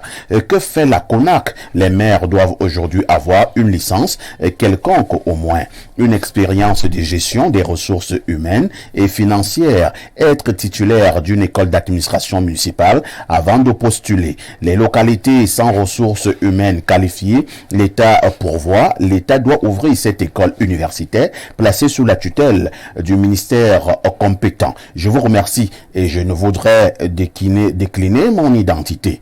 Je suis l'homonymie d'un de vous. Rassurez-vous, on n'a même pas besoin de votre identité. C'est la pertinence de votre intervention qui nous plaît. Salut le plateau. Et là, nous sommes au 226. C'est le Burkina Faso. Impensable ce qui se passe avec les frais augmentés. Parfait. Ici, savez-vous que c'est intelligemment fait? Ils attendent l'après-rentrée scolaire pour vous mettre devant le fait accompli. Comment allez-vous faire si votre enfant a déjà commencé les cours? Ils savent très bien que personne ne va broncher et cela passera comme une lettre à la poste. Ailleurs, les élus du peuple vont attaquer cette situation à l'Assemblée. Mais comme vous-même, très souvent, vous le dites, le Cameroun, c'est le Cameroun. Supportez seulement, même si c'est pour vous conduire à l'abattoir. Très bonne dénonciation. C'est Paul depuis Ouagadougou. Autre message ce matin. Bonjour Perfecto, vraiment, hein, ce pays c'est... Bon, je vais pas lire ça. Disons que ce pays n'est pas bien. Je préfère trouver une expression synonyme. Je vous le jure. C'est-à-dire, les sorciers ajoutent jusqu'à 3000 francs dans les frais d'examen, sans explication. Seigneur, on est où là? Bientôt même, on nous demandera de payer pour marcher dans ce pays. Mais on paye déjà. On paye déjà pour marcher. Quand vous circulez là, il y a les péages. Perfect. Chaque jour, j'ai dit ça ici. La seule solution, c'est de tabasser ces ministres et hauts gradés de l'administration. Oui, mon pays. Non, vous avez des solutions compliquées, hein. Pourquoi nous, vraiment, faut beaucoup prier, hein. Les démons ont envahi le Cameroun. Pour la dénonciation du jour, je vais vous avouer quelque chose. Quand j'étais à l'école primaire, plus précisément, en classe de CE2, mon cousin et moi, on volait toujours les stylos de nos camarades. Et un jour, notre grand-père, en fouillant nos sacs, était surpris de voir beaucoup de stylos. Le lendemain, il nous a accompagnés à l'école et a remis les stylos volés, demandant à nos camarades victimes de vol de nous fouetter 10 coups pour chaque stylo volé. Mes fesses avaient eu chaud. Seigneur, et depuis ce jour, je n'ai plus eu le courage de prendre ce qui ne m'appartient pas. Vraiment, que nos parents prennent toujours le temps de contrôler les sacs de leurs enfants. C'est David depuis Mvorada. Bonjour parfait et à mon futur époux Blériot, 6e épouse. Wonderful. Quand mon enfant rentre de l'école avec seulement un crayon qui n'est pas de lui, lui-même, il confirme. Un jour, j'ai trouvé la craie de couleur dans le sac de mon fils qui faisait le CE2 à l'époque. Mince, la manière dont je l'ai questionné pour ça, jusqu'à appeler son enseignant pour qu'il me confirme si c'est lui qui avait effectivement donné cela. D'ailleurs, chez moi, nul n'a le droit de toucher aux affaires des autres en leur absence. Dans notre enfance, ma mère, paix à son âme, mettait l'argent partout jusqu'aux toilettes pour nous tester. Bonne journée à vous. On va lire d'autres préoccupations. Je vous amène au 225. C'est nos amis la Côte d'Ivoire. Bonsoir, monsieur. Non, bonjour, monsieur Haïssi. Je vous écris le dimanche à l'émission Libre Expression. Je vous avais demandé le contact téléphonique du professeur Mathias Eric Ouanangini. Vous m'avez dit qu'après l'émission, vous me le donnerez, mais jusque-là, vous ne me l'avez pas encore donné. S'il vous plaît, j'en ai vraiment besoin. Merci, c'est Yves. Non, Yves, il était question que vous me rappeliez. C'est celui qui est malade qui va chez le médecin. N'est-ce pas, Yves? Parfait. Nos militaires attendent même quoi? Ça, c'est un message qui vient du 242. C'est-à-dire, c'est le Congo. Mais vous êtes au Congo et vous voulez envoyer ce genre de message, mon ami. Et vous n'êtes pas sérieux. D'abord, vous envoyez un message du Congo. Vous êtes Camerounais ou bien vous êtes Congolais? Et je saute. On ne lit pas ce genre de message ici.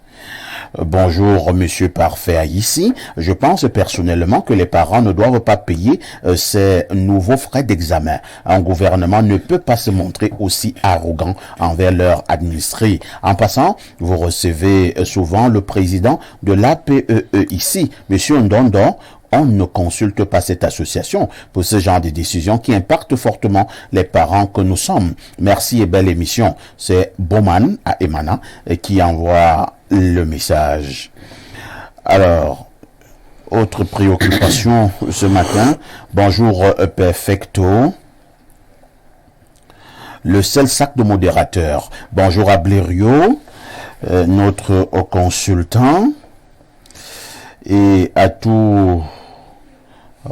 pourquoi j'ai des problèmes avec ce message?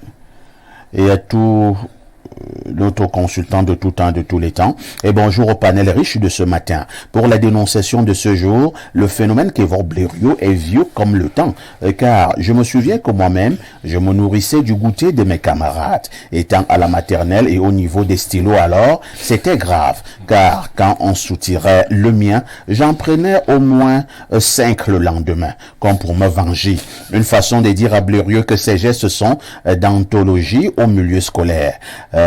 En milieu scolaire, ce qui ne fait forcément pas de ces enfants des futurs voleurs, même comme c'est pas à encourager. Les vrais voleurs, vous les connaissez très bien. Blériot particulièrement a beaucoup d'enfants et achète tout ce qu'il faut à ses enfants, même ce qui est inutile. C'est quelqu'un qui étale des millions par rentrée scolaire et je sais de quoi je parle. Donc logiquement, les enfants des pauvres vont s'en servir. Très bonne émission à vous, les hommes de valeur. King de Yaoundé. C'est une provocation.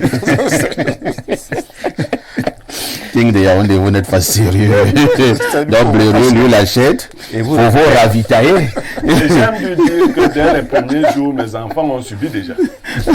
Bonjour le panel, très d'accord avec le consultant XXL. Blériot Nyemek, chaque parent est un influenceur de son enfant. Chaque parent est un influenceur de son enfant. Et moi de compléter, si l'influence est bien, l'enfant sera un homme bien dans la société. Maintenant, si l'influence est mal, à vous d'en déduire.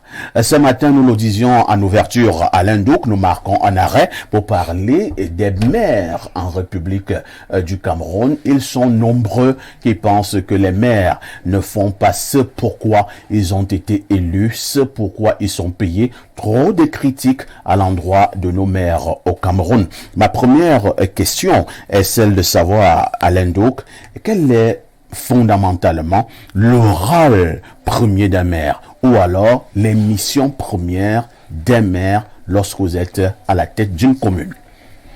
Voilà, nous savons que les maires sont des magistrats municipaux, c'est-à-dire que c'est la première autorité exécutive de proximité.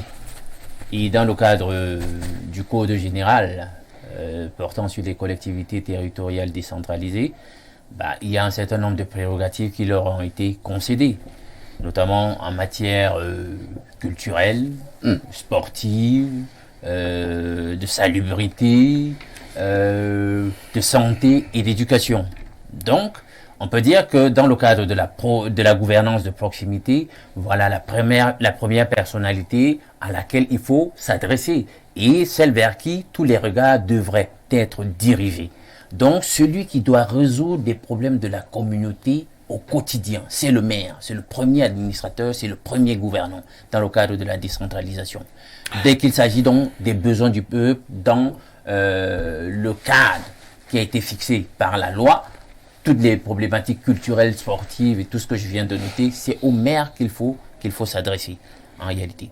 Merci, Maître Mayo. De manière générale, les populations, lorsque vous observez, nous avons le cas du Cameroun, les populations, disais-je, sont-ils satisfaites du travail des maires? Votre question est un tout petit peu complexe. Vous savez, pour apprécier tout dépend. Vous savez, les mairies, enfin, nous sommes là dans le cadre de la décentralisation et plus précisément dans le cadre des communes. Parce que la décentralisation est à deux niveaux. Nous avons les régions et nous avons les communes.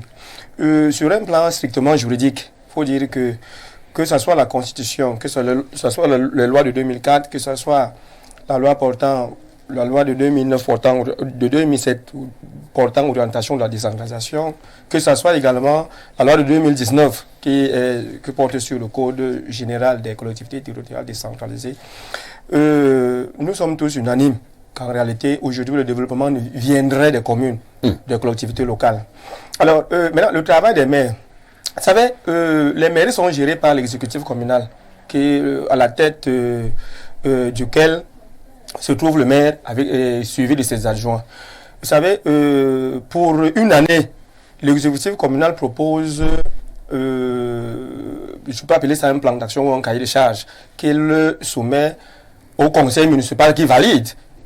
Là, nous sommes au mois de novembre ou de décembre.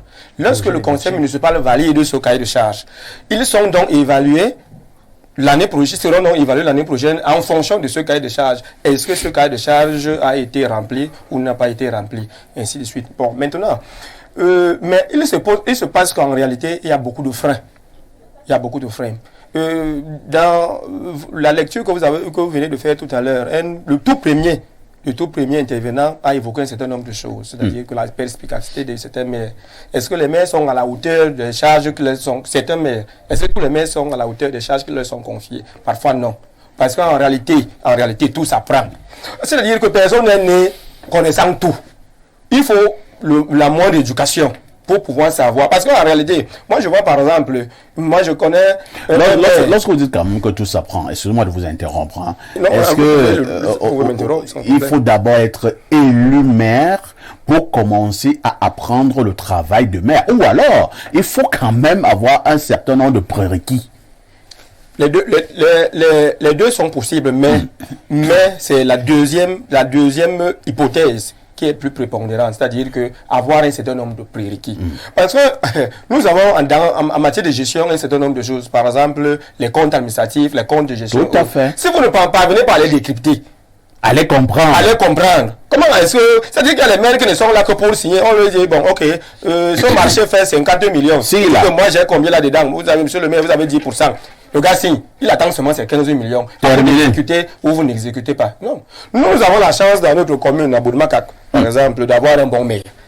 Comment depuis... Vous venez lancer vos maire. Attends, si vous avez votre maire sera fier de vous. Je ne pense pas. Il sait que, vous savez, les populations de ma localité savent que j'ai pas la langue dans la poche. Tout à fait. Vous pouvez vous enquêter. Donc, félicitations de Robert. Oui, je vous dis qu'actuellement, la commune de Boudmakak est en chantier. Totalement en chantier, mais allez, renseignez-vous. Ce monsieur a lancé une opération d'établissement de 2000 actes de naissance aux enfants qui n'en ont pas, ou qui ont des faux actes de naissance. Aujourd'hui, il y a au moins 3 fonctions où il se trouve actuellement, pendant que je vous parle, des caterpillars en train de reprofiler les routes. Pendant ce temps, ça ne fait pas une semaine, ce monsieur était sur le terrain pour donner des fournitures scolaires à certains établissements scolaires, ainsi de suite. Il a même demandé à certains directeurs d'école qui ont des besoin en termes d'enseignants, de faire recruter des enseignants capables de pouvoir enseigner et qui seront pris en charge par la mairie. Ça, c'était une parenthèse. Donc, je dis, il y a des maires qui travaillent. Vraiment, celui-là, lui, il était à l'école. Il travaille normalement. Mais il y a d'autres aussi. Vraiment. Même bien qu'étant allés à l'école, ils préparent le goût c'est-à-dire que de s'enrichir au premier mandat que de travailler au bénéfice des populations. Merci beaucoup, maître. Pierre Bleriot-Niemek, c'est vrai que nous n'avons pas fait une étude profonde, approfondie, pour savoir comment devient ton maire au Cameroun, mais nous avons quand même eu des cas un peu bizarres dans certaines localités. Est-ce que ceux qui, à un moment donné, sont devenus maires dans ce pays, c'était véritablement avec la volonté des populations, ou alors c'est un système de parachutage, ou alors de positionnement? Maintenant, si un maire est arrivé à la tête d'une commune par parachutage, ou par la voie des réseaux, est-ce qu'il peut véritablement travailler pour le bien des populations? Je publierai un ouvrage intitulé « Cameroun, une démocratie confisquée ». J'ai pas peur, les gens, je veux voir mes enfants grandir, ça ne suffit rien. Cameroun, une démocratie confisquée. Je croyais que c'était le mal, un mal propre au RDPC, mais je me suis rendu compte que c'est un mal contagieux à tous les partis d'opposition, à tous les partis politiques. Les Camerounais ne choisissent pas leur maire. Je ne peux pas dire tous leurs élus. Au moins les députés, vous voyez la liste qui dit qui sont les députés. Est-ce que vous savez que la plupart du temps, celui qui était tête de liste à la mairie n'est pas maire? C'est-à-dire que celui qu'on a présenté à la population... On utilise dans... Non. C'est ce on utilise une figure. Peut-être qu'il fait l'unanimité. Aïssi est très aimé en Colombie. Un parti, le COPT, et le met comme tête de liste, comme APA. Les populations votent, sachant que c'est Aïssi qui sera le maire. Ensuite, ils ont donc vicié le truc. À l'intérieur, on dit que le conseil municipal choisit. En fait, c'est le président du parti politique qui vient désigner le maire. Ça se passe comme ça dans tous vos partis politiques, là. Et ça a créé des problèmes dans beaucoup de mairies. C'est les présidents des partis qui désignent. Donc, ils volent la démocratie du peuple. Non, mais M. Bureau, c'est la discipline du parti. Non, il ne faut pas me dire ce genre de choses. Soyez sérieux. Je ne suis pas dans ce genre de blague. Mais donc, Bureau, il y a comme la discipline du parti. Non. Vous savez, on ne peut pas se moquer des Camerounais comme ça. Est-ce que vous voyez l'entourloupe? On vous présente un visage. Oui. C'est ce visage que vous votez parce que très souvent, c'est une personnalité dont les œuvres parlent. Tout à fait. Dans la communauté. Aïssi a fait arriver le courant en Colombie, j'ai vu. Il a fait ci, il a fait ça. On prend Aïssi, on met devant. Après, on va vous ramasser, je ne sais pas quel branquelba, quoi là. On dit que c'est lui le maire. Et les raisons pour lesquelles il est placé là, si on venait à en citer quelques-unes ici, quelquefois, c'est parce qu'il ne peut pas bien s'asseoir et tout ça. Donc, finalement... comment quelqu'un ne peut pas bien s'asseoir et c'est lui qu'on... Finalement, c'est lui qu'on désigne. Alors, on vole, et vous voyez la frustration que ça crée au sein des conseils municipaux, parfait ici. C'est-à-dire celui qui... Et souvent même, si vous êtes un opérateur économique, on vous escroque pour que vous financiez la campagne. Ça, c'est une chose. Deuxième chose, démocratie volée, démocratie confisquée. Pourquoi on est obligé d'être candidat et investi par un parti politique pour être maire? Vous pensez que ce soit normal? Parfois, ici, je battrais beaucoup de maires dans une élection à Yaoundé ou ailleurs si on permettait qu'on ne soit pas membre de parti politique. Mais on a encore créé ces organismes qui sont comme des sectes. Il faut d'abord aller faire allégeance à quelqu'un qui est président de ce parti politique, qui va donc t'investir. Et pour qu'il t'investisse, il doit venir manger 4 fois chez toi et il doit rentrer avec la chèvre et le vin. Comme ça. Parfois même tu lui donnes ta fille. Tu donnes donc toutes ces choses-là. Et quelquefois, il te fait même ramasser le stylo pour que tu sois investi. Mais si un stylo est tombé, tu peux l'aider à ramasser un stylo. Lui-même ne ramasse pas son stylo, pourquoi? Il peut arriver qu'il soit fatigué. Donc, ils vous font donc ces choses-là. Et finalement, on n'est pas maire parce qu'on a quelques capacités, même à comprendre ce qu'on a fait. Je vous ai donné ma citation du jour aujourd'hui. On devient maire pour servir ou pour se servir. Pour être appelé magistrat municipal de tel. Tant qu'on a encore en tête, vous voyez ces maires-là qui sont très éloignés du peuple, qui s'habillent toujours en veste, et il y en a même qui portent déjà les gants blancs à Yaoundé. C'est-à-dire un maire en gants blancs. Il porte des gants. Il va prendre la première communion. Comme Michael Jackson à l'époque. Donc il ne salue même pas les populations. Mais on dit que c'est le maire de telle commune d'arrondissement. Alors, dans ces conditions-là, on ne peut pas s'attendre à une action efficace. Et puis quelques personnes vous parleront de la décentralisation. La quantité qui est déjà donnée aux maires, les maires n'arrivent pas à le faire. Parlons de Yaoundé. Combien de mairies de Yaoundé ont des espaces de jeu? Ça se compte au bout des... Combien de mairies de Yaoundé ont mis sur pied des mécanismes de salubrité qui leur permettent de faire ne serait-ce que la pré-collecte des ordures? Vous mangez maintenant à Yaoundé. Attends, non, c'est à Kribi que j'ai vu cela. Vous savez comment on met les ordures à Kribi maintenant? Non. Sur la chaussée, eux ils n'ont pas de grande chaussée comme nous. On place les ordures directement sur la chaussée. De sorte que les voitures les envoient dans la rigoure. C'est terrible quand même. Voilà notre pays. J'ai filmé, vous voyez les ordures. Les populations n'ont pas, on ne fait pas de précollecte. Isaac n'existerait plus si les mairies faisaient normalement leur travail. Mais les mairies ne font pas leur travail. C'est des mairies incapables. On ne sait pas à quoi elles servent. Bon, quand quelques-unes brûlent, bon, on est malheureux. Mais on sait que ça brûle pas ou que ça brûle. C'est comme si les choses étaient les mêmes. Non, mais une mairie peut brûler, ça peut arriver, Pierre Blériot. Là, pourquoi vous prenez ce cas-là? J'ai pris ce cas comme un autre. Celle qui ne brûle même pas, on ne sait pas à quoi elle sert. Donc, voilà le type de travail. Les gens aiment seulement avoir les titres. Lorsqu'il y a un championnat, on s'assoit avec une écharpe vert, rouge, jaune. On dit qu'on est le maire de tel. On est gros ou mince, ça ne dit rien. Non. On va arriver au point où vous devrez montrer vos états de service. Et tous les peuples, toutes les communautés ont les dirigeants qu'ils méritent, ces peuples. Vous voyez? Sinon, vous ne comprendrez pas que dans un quartier, je ne suis pas sûr que les populations connaissent monsieur le maire de Visu. Quand on parle de Yaoundé, bon, le copanéliste vantait son maire de Bodmakat. Moi, quand je vois les maires de chez nous là, moi je vois les gens. Il y a un maire qui s'est fait tabasser dernièrement dans le Nyong Ekeli. Et pourquoi? Parce qu'on dit que lui va dans les bars, il cherche la bagarre, il est belliqueux. Bon, on l'a tabassé. Est-ce qu'un maire qui est aimé peut être tabassé? Non, pas du tout. Pas du tout. Si vous me provoquez en vous gardant, on vous porte.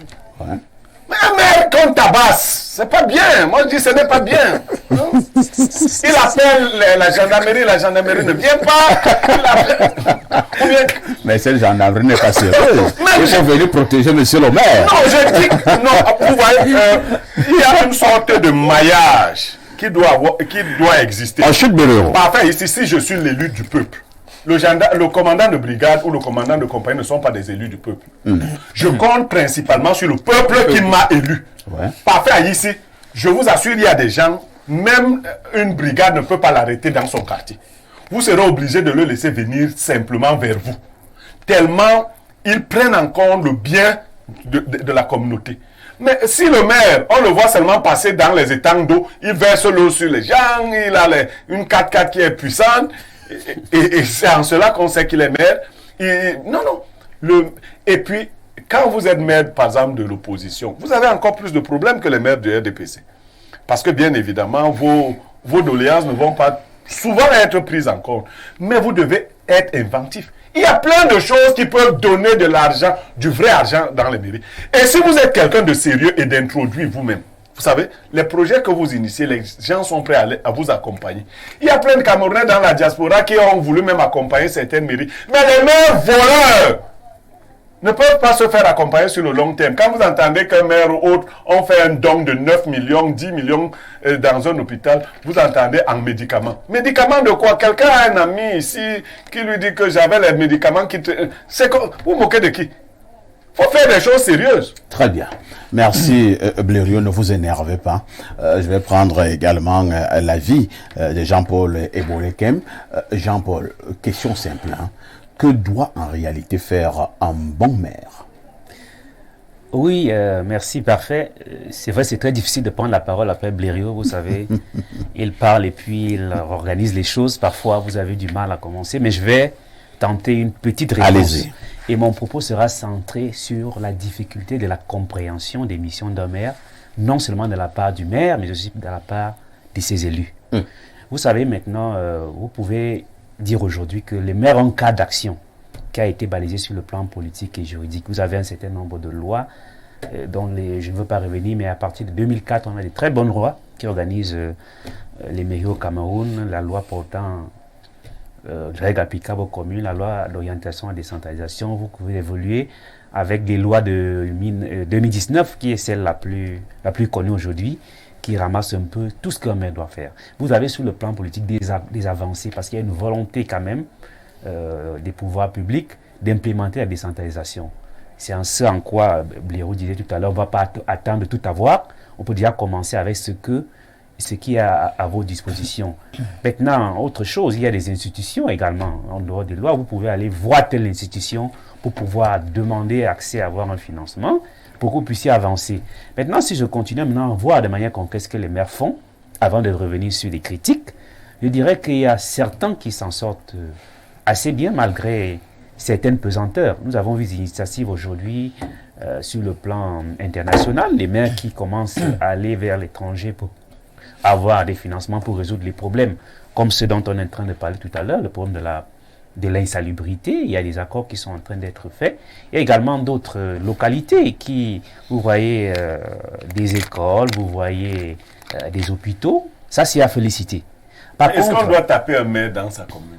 Par contre, j'en viens, parce que il faut voir maintenant ce qui fait problème. Il y a la première préoccupation qui est celle de la gestion des finances publiques, parce qu'on a l'impression que ce n'est qu'au niveau du pouvoir central qu'il y a des démêlés dans ce niveau. Mais au niveau des mairies, il y a beaucoup de choses à revoir. Il y a des maires qui ne comprennent pas comment gérer. Il n'y a pas des institutions de contrôle fiables. On continue à faire comme dans l'État central, quand le contrôle du ministère des Finances arrive, on l'appelle à côté, on lui dit « laisse ces affaires-là, il faut prendre ça, tu pars ». Donc ça devient un problème. Maintenant, il faut savoir qu'un maire est élu pour réaliser quelque chose. Et les populations l'attendent sur cette chose. Est-ce que nos maires sont élus? Pourquoi vous éludez? Est-ce que nos maires sont élus? Cette question ne m'a pas été posée. Je vais revenir sur l'émission du maire. Moi, je vois beaucoup de candidats, j'ai encore les listes. Je vous prends Douala, 3e et autres. Je peux vous citer 10 mairies où la tête de liste, d'abord les gens qu'on voyait, n'ont pas été faits maire. C'est quelle entourloupe ça? C'est une entourloupe, mais je pense... On vous sort quelqu'un perdu. Parfait, je pense que vous pouvez arriver, même si on ne vous a pas mis, votre travail fait de vous quelqu'un qui finit par être aimé par les populations. Vous pouvez venir aussi comme celui que les populations ont apporté, mais vous commencez à faire le contraire de ce que vous avez promis. Mais donnez d'abord aux populations la personne qu'elles ont choisie. Tout à fait, ça c'est en fait. N'obligez pas les maires à être bizarres pour qu'ils soient maires. Blériot, permettez à M. Bonnet d'argumenter. Je ne suis pas président des partis politiques, c'est vrai que je milite pour un. Vous militez pour un parti politique? Tout à fait, je suis cadre du RDPC. Oh là là. Ah d'accord. Oh là ça c'est un détail important. Je ne suis pas aujourd'hui à titre du RDPC.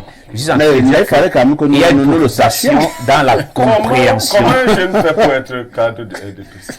Non, mais le RDPC regorge de jeunes talentueux. Mais il y a logique talentueux. Mais comment vous faites pour être cadre du RDPC? Non, je n'ai pas de problème particulier pour le moment. Je m'exprime. Et j'apporte... Pourquoi vous n'avez pas dit au début que vous étiez du RDPC? Non, on vous a rappelé tout à l'heure et à la discipline. Moi, on a la discipline chez nous. Je ne suis pas venu ici pour la discipline du parti. Voilà, je suis dans la discipline. Je comprends maintenant. Donc, permettez-moi d'être discipliné pour pas Jean-Paul, allez-y. Non, pour être sérieux, je vais terminer par dire que beaucoup de maires promettent aux populations ce qu'ils ne sont pas capables de leur donner. Vous avez des maires... Ils vendent de l'illusion. Tout à fait. Vous avez des maires qui disent qu'ils vont vous boutiner une route nationale alors qu'ils n'en ont pas compétence. Parce que c'est une promesse électorale. Vous avez les maires qui vous disent que je vais vous mettre l'électricité alors que la Sonel, le secteur est organisé de telle sorte que les mairies ne peuvent pas s'imposer sur le réseau Néo. Mais il y en a qui vous promettent ça. Vous avez également des populations qui vous disent que vous n'êtes pas venu chez moi quand j'ai perdu mon père. Vous savez, et vous devenez un maire qui n'est pas bon. C'est pour ça qu'il faut une compréhension. Oui, parce que même les populations dont ne comprennent pas la loi. Tout à fait. Voilà, Code général des collectivités. Nous revenons sur les missions comprises de part et d'autre pour éviter les gens qui vous promettent ciel et terre, je vais épouser votre enfant, alors que ce n'est pas ce que vous attendez. Et il faut maîtriser ce que le maire doit faire. Et il faut le regarder, le juger sur cette prérogative. Très bien. Afin de pouvoir s'en sortir. Nous allons lire les autres préoccupations de nos nombreux téléspectateurs à travers le monde. Bonjour Perfecto et à ton excellent panel. Alors... Le coup d'état scientifique n'est pas une simple vue de l'esprit. Mama PhD est une chargée de mission de ce plan macabre qui vise à détruire ce qui ne reste plus qu'un slogan aujourd'hui dans notre pays. Mama PhD, c'est quoi? Liova Nalova. C'est elle qu'on appelle Maman PhD. La paix, la violence ambiante qui est tristement notre quotidien aujourd'hui peut donc s'expliquer. Et cette dernière ne fera que croître crescendo. Le peuple va mal, monsieur le président de la République. Les Camerounais n'arrivent plus à manger, à se vêtir, à se soigner. Tout est cher et maintenant on s'attaque à la chose la plus sacrée, l'école. Non, monsieur le président de la République, les Camerounais ne méritent pas ça. C'est Fabio Tama qui envoie le message. Je vous emmène au 229. Bénin. C'est le Bénin. Bonjour le plateau. Tout d'abord, je voudrais faire deux précisions. Hier, Blériot disait qu'Onana est le seul gardien africain. Vraiment, nous voulons évoluer. Je pense que mon ami du Bénin parlait du thème de ce matin. Voilà, je prends la suite de votre message. Concernant cette augmentation des frais d'examen, il semble que ce secrétaire d'État a profité de l'absence de son ministre, qui semble ne pas être payé, pour prendre cet arrêté qui risque de créer du désordre dans le pays. Quant au thème du jour, il faut reconnaître que les maires au Cameroun, comme dans plusieurs pays, n'ont pas des coulées franches pour agir, car l'administration leur met souvent des bâtons dans les roues. Toutefois, il y a des maires qui n'en valent pas la peine, car ignorant complètement ses attributs. C'est Mbombok du Bénin qui nous envoie donc ce message.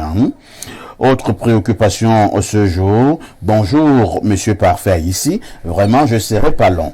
Pour moi, les mairies comme notre Assemblée nationale, Sénat et région devraient disparaître dans le système politique camerounais. Parce que pour moi, c'est des structures. Ce sont des structures qui ne nous servent à rien. On n'a qu'à laisser le président Paul Biya choisir ses amis avec qui il va nous traiter jusqu'à sa mort. C'est Léopold Ngou de Penja. Léopold, on lit beaucoup de désespoir dans votre message. Nous allons prendre d'autres préoccupations ce jour. Alors, quelques soucis avec mon téléphone dernière génération. Qu'est-ce qui ne va pas? Je pense que c'est un iPhone alors. C'est le réseau. J'ai trouvé la solution. Je m'en vais au 242. C'est le Congo. Parfait. Même si tu refuses de lire mon message, je tiens à dire que les militaires, justement, je ne vais pas lire mon ami du Congo. Lui va lire ça. Je ne vais pas le dire. Je ne le dirai pas. Il y a des télés au Congo et des radios. Va le dire là-bas. Bonjour parfait, tout va mieux au Gabon pour le moment. C'est le 241. Ouais, si tout va bien, nous sommes contents. Quand tout est bien, tout est bien, c'est bien. Le Gabon, ce sont nos frères. Vous savez, s'il y a du bruit chez un frère, vous-même vous avez peur. Donc si tout va bien au Gabon, c'est bien pour nous également, au Cameroun. Bonjour, s'il vous plaît, cessez d'organiser les plateaux de lynchage. Et votre consultant devrait aussi laisser les autres panélistes s'exprimer. On a lynché qui? Je sais pas, hein? On a lynché qui, mon ami? Autre message ce matin. Bonjour, grand parfait ici, ainsi qu'au panel, respect à Blériot. Vous voyez alors la vie. Au moment où on vient de clouer Blériot, l'autre dit respect à Blériot. C'est pour cela qu'il ne faut pas vous soucier beaucoup de ce que les gens vont dire. Il faut être cohérent avec sa propre conscience. C'est tout. Je croyais que les maires travaillaient pour la population jusqu'au 19 août dernier. Parfait, un maire à Douala nous fait payer la publication des bancs. Nous arrivons le jour du mariage. Son collègue dit que nous ne sommes pas enregistrés et que l'argent que nous avons payé était le gombo de son collègue, qu'il fallait payer sur place 15 000 pour célébrer le mariage. Je t'assure, parfait. C'est compliqué, hein? Il faut me donner le nom de ce maire. Parce que voilà alors les gens qui gâtent le travail du président de la République. Lisons un autre message. Bonjour le panel, Monsieur Niemek soulève un problème pertinent. Un maire qui est choisi par le conseil municipal sans plan d'action au détriment de la tête de liste au départ est élu par les populations sur la base des propositions et des promesses à réaliser. En réalité, quelqu'un qu'on choisit pendant le premier conseil municipal dans la salle pour être candidat de l'exécutif municipal, on s'attend à ce qu'il réalise. Quoi? Vu qu'au départ, lui, il est là parce que quelqu'un l'a mis dans la liste, Edouard Etoka, qui envoie donc le message. Bonjour, parfait. Qu'est-ce qu'on nous dit là? Le gouvernement profite de la victoire des Lions pour augmenter les frais de dossier d'examen. Les gars nous ont eu. Au moment où nous célébrons encore les arrêts magistraux de Nana, on augmente les prix d'examen à l'OBC. Mais ce n'est pas sérieux. Perfect, le pays ici est comme un film porno. Tout le monde regarde, mais personne n'accepte qu'il regarde. Allons seulement. Je ne sais pas ce que ça veut dire. C'est quoi cette manière de parler là? Incroyable. Donc même les grands responsables regardent les films porno. Mais personne n'accepte qu'ils regardent. Alain Douk, on revient sur ce plateau pour la suite et la fin de ces débats. Les uns les autres ont eu quand même à évoquer cet aspect très important de la chose, hein, et depuis un certain nombre d'années, avec la venue de la décentralisation au Cameroun, on sait très bien, Alain Douk, que cet aspect de choses est primordial pour les mairies. Alors, maire et décentralisation au Cameroun, y a-t-il pour l'heure une visibilité? Vous savez, beaucoup de choses ont été dites au point où je me dis, est-ce que pour le temps qui reste, nous pourrons développer un certain nombre de points? Vous allez faire un effort d'avoir l'esprit de concision et de synthèse. Le maire, en réalité, c'est l'artisan premier dans la quête du développement de la communauté.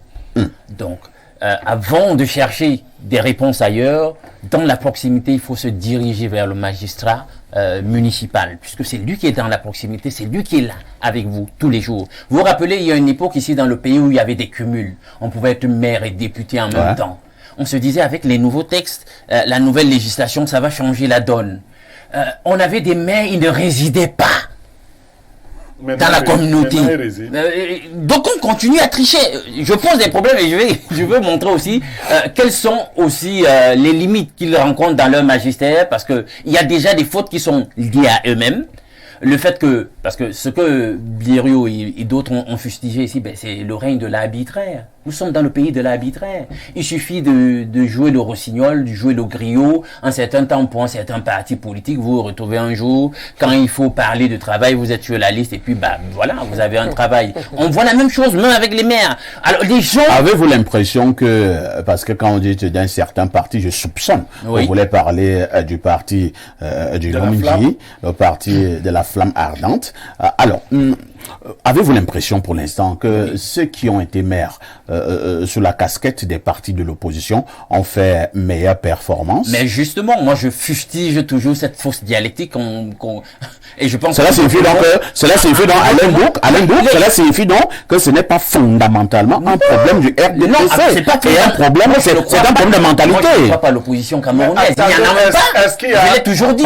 Ici, comme j'interromps les gens, est-ce qu'il y a le RDPC et autres? Non, je l'ai toujours dit que c'est un faux problème. C'est déjà le RDPC 2, le RDPC 3. Parce que déjà dans un pays tel que le nôtre, pour la population que nous avons, moi je trouve d'abord qu'il y a un problème avec les plus de 300 partis politiques que nous avons. Est-ce qu'on se dit, à un moment on se dit bien que une telle prolifération de partis politiques, une telle profusion, il y a même certainement une hegelienne dans le sens dialectique pour dire on a simplement divisé pour mieux régner. Donc moi je ne veux pas parler de ça. Je veux on n'a plus beaucoup de temps. Voilà. Pour dire qu'en réalité, pendant qu'on les fustige, notamment aussi sur les problématiques d'opportunisme, d'incompétence, on a parlé des problèmes de formation et tout ça, disons aussi qu'ils rencontrent quand même des problèmes. Parce que lorsque vous êtes là, en tant que magistrat municipal, avec votre conseil municipal, et que vous vous rendez compte que vous pourrez avoir le plus beau plan, la plus belle conception d'un plan de développement de la communauté, et puis il y a un administrateur lié à l'administration centrale qui, lui, a le droit d'annihiler à tout moment ou de mettre à mal le plus beau plan que vous puissiez concevoir. Il ne met pas son visa et puis tant qu'il ne met pas son visa. Et ça, c'est la loi qui consacre cela. Est-ce qu'on se comprend? Tant au niveau des municipalités qu'au niveau des régions, il y a toujours l'emprise de l'État central. Merci. Au travers donc de ces comptables, de ces contrôleurs, de ces gestionnaires financiers. Tant qu'ils ne visent pas, c'est compris. Faites ce que vous voulez, ça passe pas. Maître, voilà un des problèmes. Maître Maillot, on reste un tout petit peu sur la décentralisation. Hein. On sait quand même, n'ayons pas peur des mots, que le pouvoir central lui-même fait de temps en temps dans la fine bouche. Il veut laisser. En même temps, il retient. C'est comme quelqu'un qui vous vend la chèvre, mais il reste avec la corde. Alors, est-ce que le pouvoir central a véritablement alloué toutes les ressources, comme cela se doit, aux maires? Parce que depuis que cette affaire de décentralisation existe au Cameroun, nous avons comme impression que les mairies n'en bénéficient pas beaucoup, ou alors elles en bénéficient, mais ne font pas ce qu'elles doivent faire. Bon, alors, lorsque vous évoquez le pouvoir central, vous savez, le pouvoir central est incarné par des êtres humains. Tout à fait. Mais la loi a fait un cadrage qui fait qu'en réalité, la relation qui existe entre les collectivités locales et le pouvoir central, c'est une relation de tutelle. Et donc, la tutelle ici, au plan juridique, n'est qu'une relation de cadrage. C'est-à-dire que le pouvoir central est là pour vérifier, pour veiller à ce que les maires n'appliquent et se conforment à la loi. Bon, ça, c'est une chose. L'autre chose, c'est qu'en réalité, au sein d'une mairie, le maire, en tant que personne physique ou entité juridique, n'est que l'ordonnateur des dépenses. C'est-à-dire qu'il est juge de l'opportunité de la dépense. Et en cela, en réalité, celui qui sanctionne même le maire, c'est le conseil municipal. Et vous n'allez pas disconvenir avec moi que me disconvenir sur le fait qu'en réalité, lorsque le maire peut être sanctionné à tout moment par le conseil municipal, chaque fois que il n'a pas élaboré le plan d'action qui a été fixé voté par le conseil municipal. Et donc, il revient donc aux conseillers municipaux qui sont dans le conseil municipal de voir réellement est-ce que le maire a tenu à faire réellement ce que le plan d'action qui a été voté. Maintenant, autre chose, la décentralisation, est-ce qu'on a fait le transfert réel de compétences? Je dis oui. La loi sur la décentralisation consacre le principe de progressivité dans le transfert. Mais le principe de progressivité, c'est depuis 1940. Ça veut dire qu'on est en train de transférer progressivement.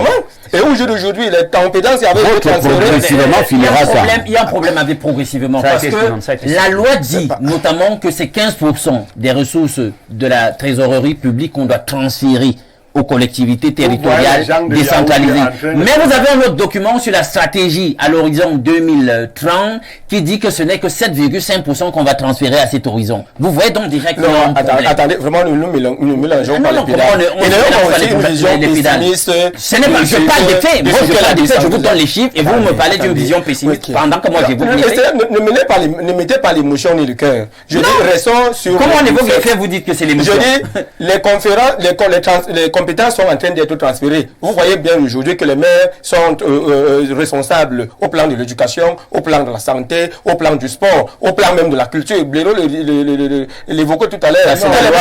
C'est la loi qui fixe cela et ça, encore, c'est... Je dis les compétences actuelles. La loi permet aux maires actuellement... Maintenant, nous savons que le nerf de tout... Après, on va accuser que c'est Blaireau, c'est celui qui appelle aux gens de parler. Le nerf de tout...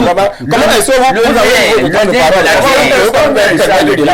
Non, je dis ceci. Le nerf de la guerre, lorsqu'on parle du développement de la communauté, c'est les ressources, notamment les ressources financières. Il s'agit donc de ces ressources. Quand on parle de compétences, il s'agit de quoi? J'ai parlé de ça, vous avez parlé d'émotions. Aujourd'hui, la loi consacre que c'est 15% du budget de l'État. Parce que moi-même, j'ai fait l'école. Alors, Alain Douk chute en quelques secondes, même comme c'est pas ton temps de parole, en 30 secondes, et Maître Maillot va reprendre la parole.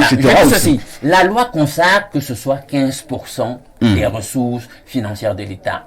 qui soit transféré, du budget de l'État qui soit transféré aux collectivités territoriales décentralisées. Est-ce que c'est le cas au moment M où nous parlons? Il sait bien que c'est non. Et qu'il y a un document, la stratégie nationale à l'horizon 2030, qui dit plutôt que jusqu'à l'horizon 2030, c'est plutôt 7,5% qui Très bien. C'est un fait. Mais maintenant, que dit Maître Maillot face à ce que Alain Dou relève? Face à ce que Alain Dou relève, là, je dis vraiment, il faut qu'il se renseigne encore un peu plus. Il ne faut pas qu'il soit émotionnel lorsqu'on parle de la décentralisation et qu'il ne faut pas qu'il ait une vision réductrice de notre décentralisation. Nul ne peut en disconvenir aujourd'hui que notre décentralisation est en pleine construction. Très bien, voilà, c'est compris. Pierre Blériot, en construction. Oui. Je ne sais pas, nous allons évoluer. La décentralisation est très importante pour le Cameroun, mais est-ce qu'il faudra absolument que cette décentralisation soit appliquée à la lettre pour que dans certaines communes, on puisse boucher quelques trous au niveau de la route, on puisse enlever les ordures, pour ne prendre que cet exemple? Parfait, ici. Oui. Je ne sais pas à quel moment Maître Maillot a pris sa carte de RDPC. Exactement, parce que moi, c'est le ressenti que j'ai. Je commence à... C'est de son droit, Oui, mais, tout à fait. Mais seulement, il faudrait faut pas faire de la que nous sauvions la jeunesse. Cette affaire-ci... Maître Maillot, le meilleur jeune. Oui, donc il doit sauver la jeunesse. Cette affaire-ci dans laquelle on nous a placés, ce sont les mêmes amis qui sont dans les ministères, qui sont aussi maires. La plupart de vos maires là, sont cadres dans ces ministères. Ils se sont entendus avec leurs amis qui sont dans les ministères pour ne pas transférer. On ne transfère pas. On dit, on freine des 4 fers. On ne transfère pas. Même si on transférait même. Bon, mais on transfère quand même un peu.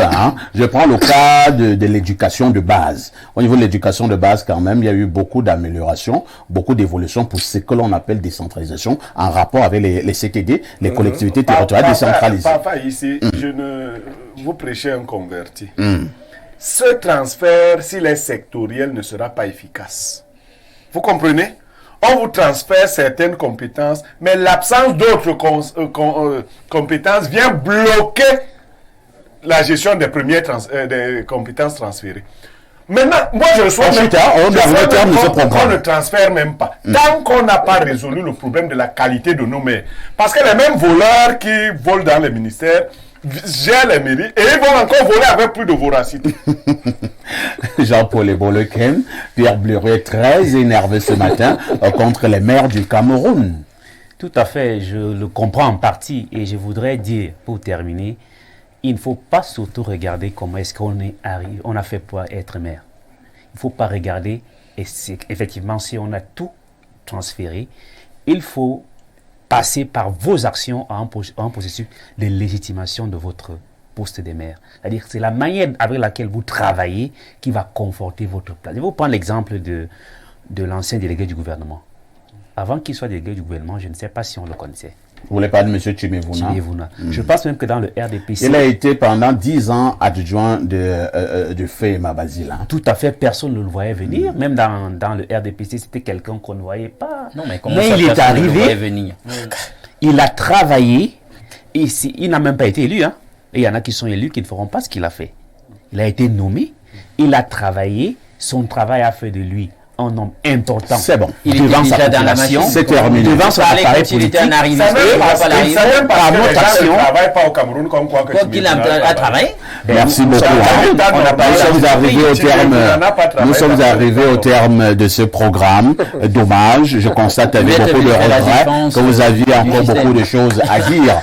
Mais ce matin, s'il vous plaît, je suis en train de boucler. Nous avons fait un effort de poser cette première problématique concernant le travail des maires au Cameroun avec des personnes qui ne sont pas dans l'appareil, c'est-à-dire qui ne sont pas dans les mairies. Ça a été fait à dessein. Il y aura un deuxième débat où nous aurons soit des maires en activité, des anciens maires et par moments des experts en décentralisation pour la même problématique.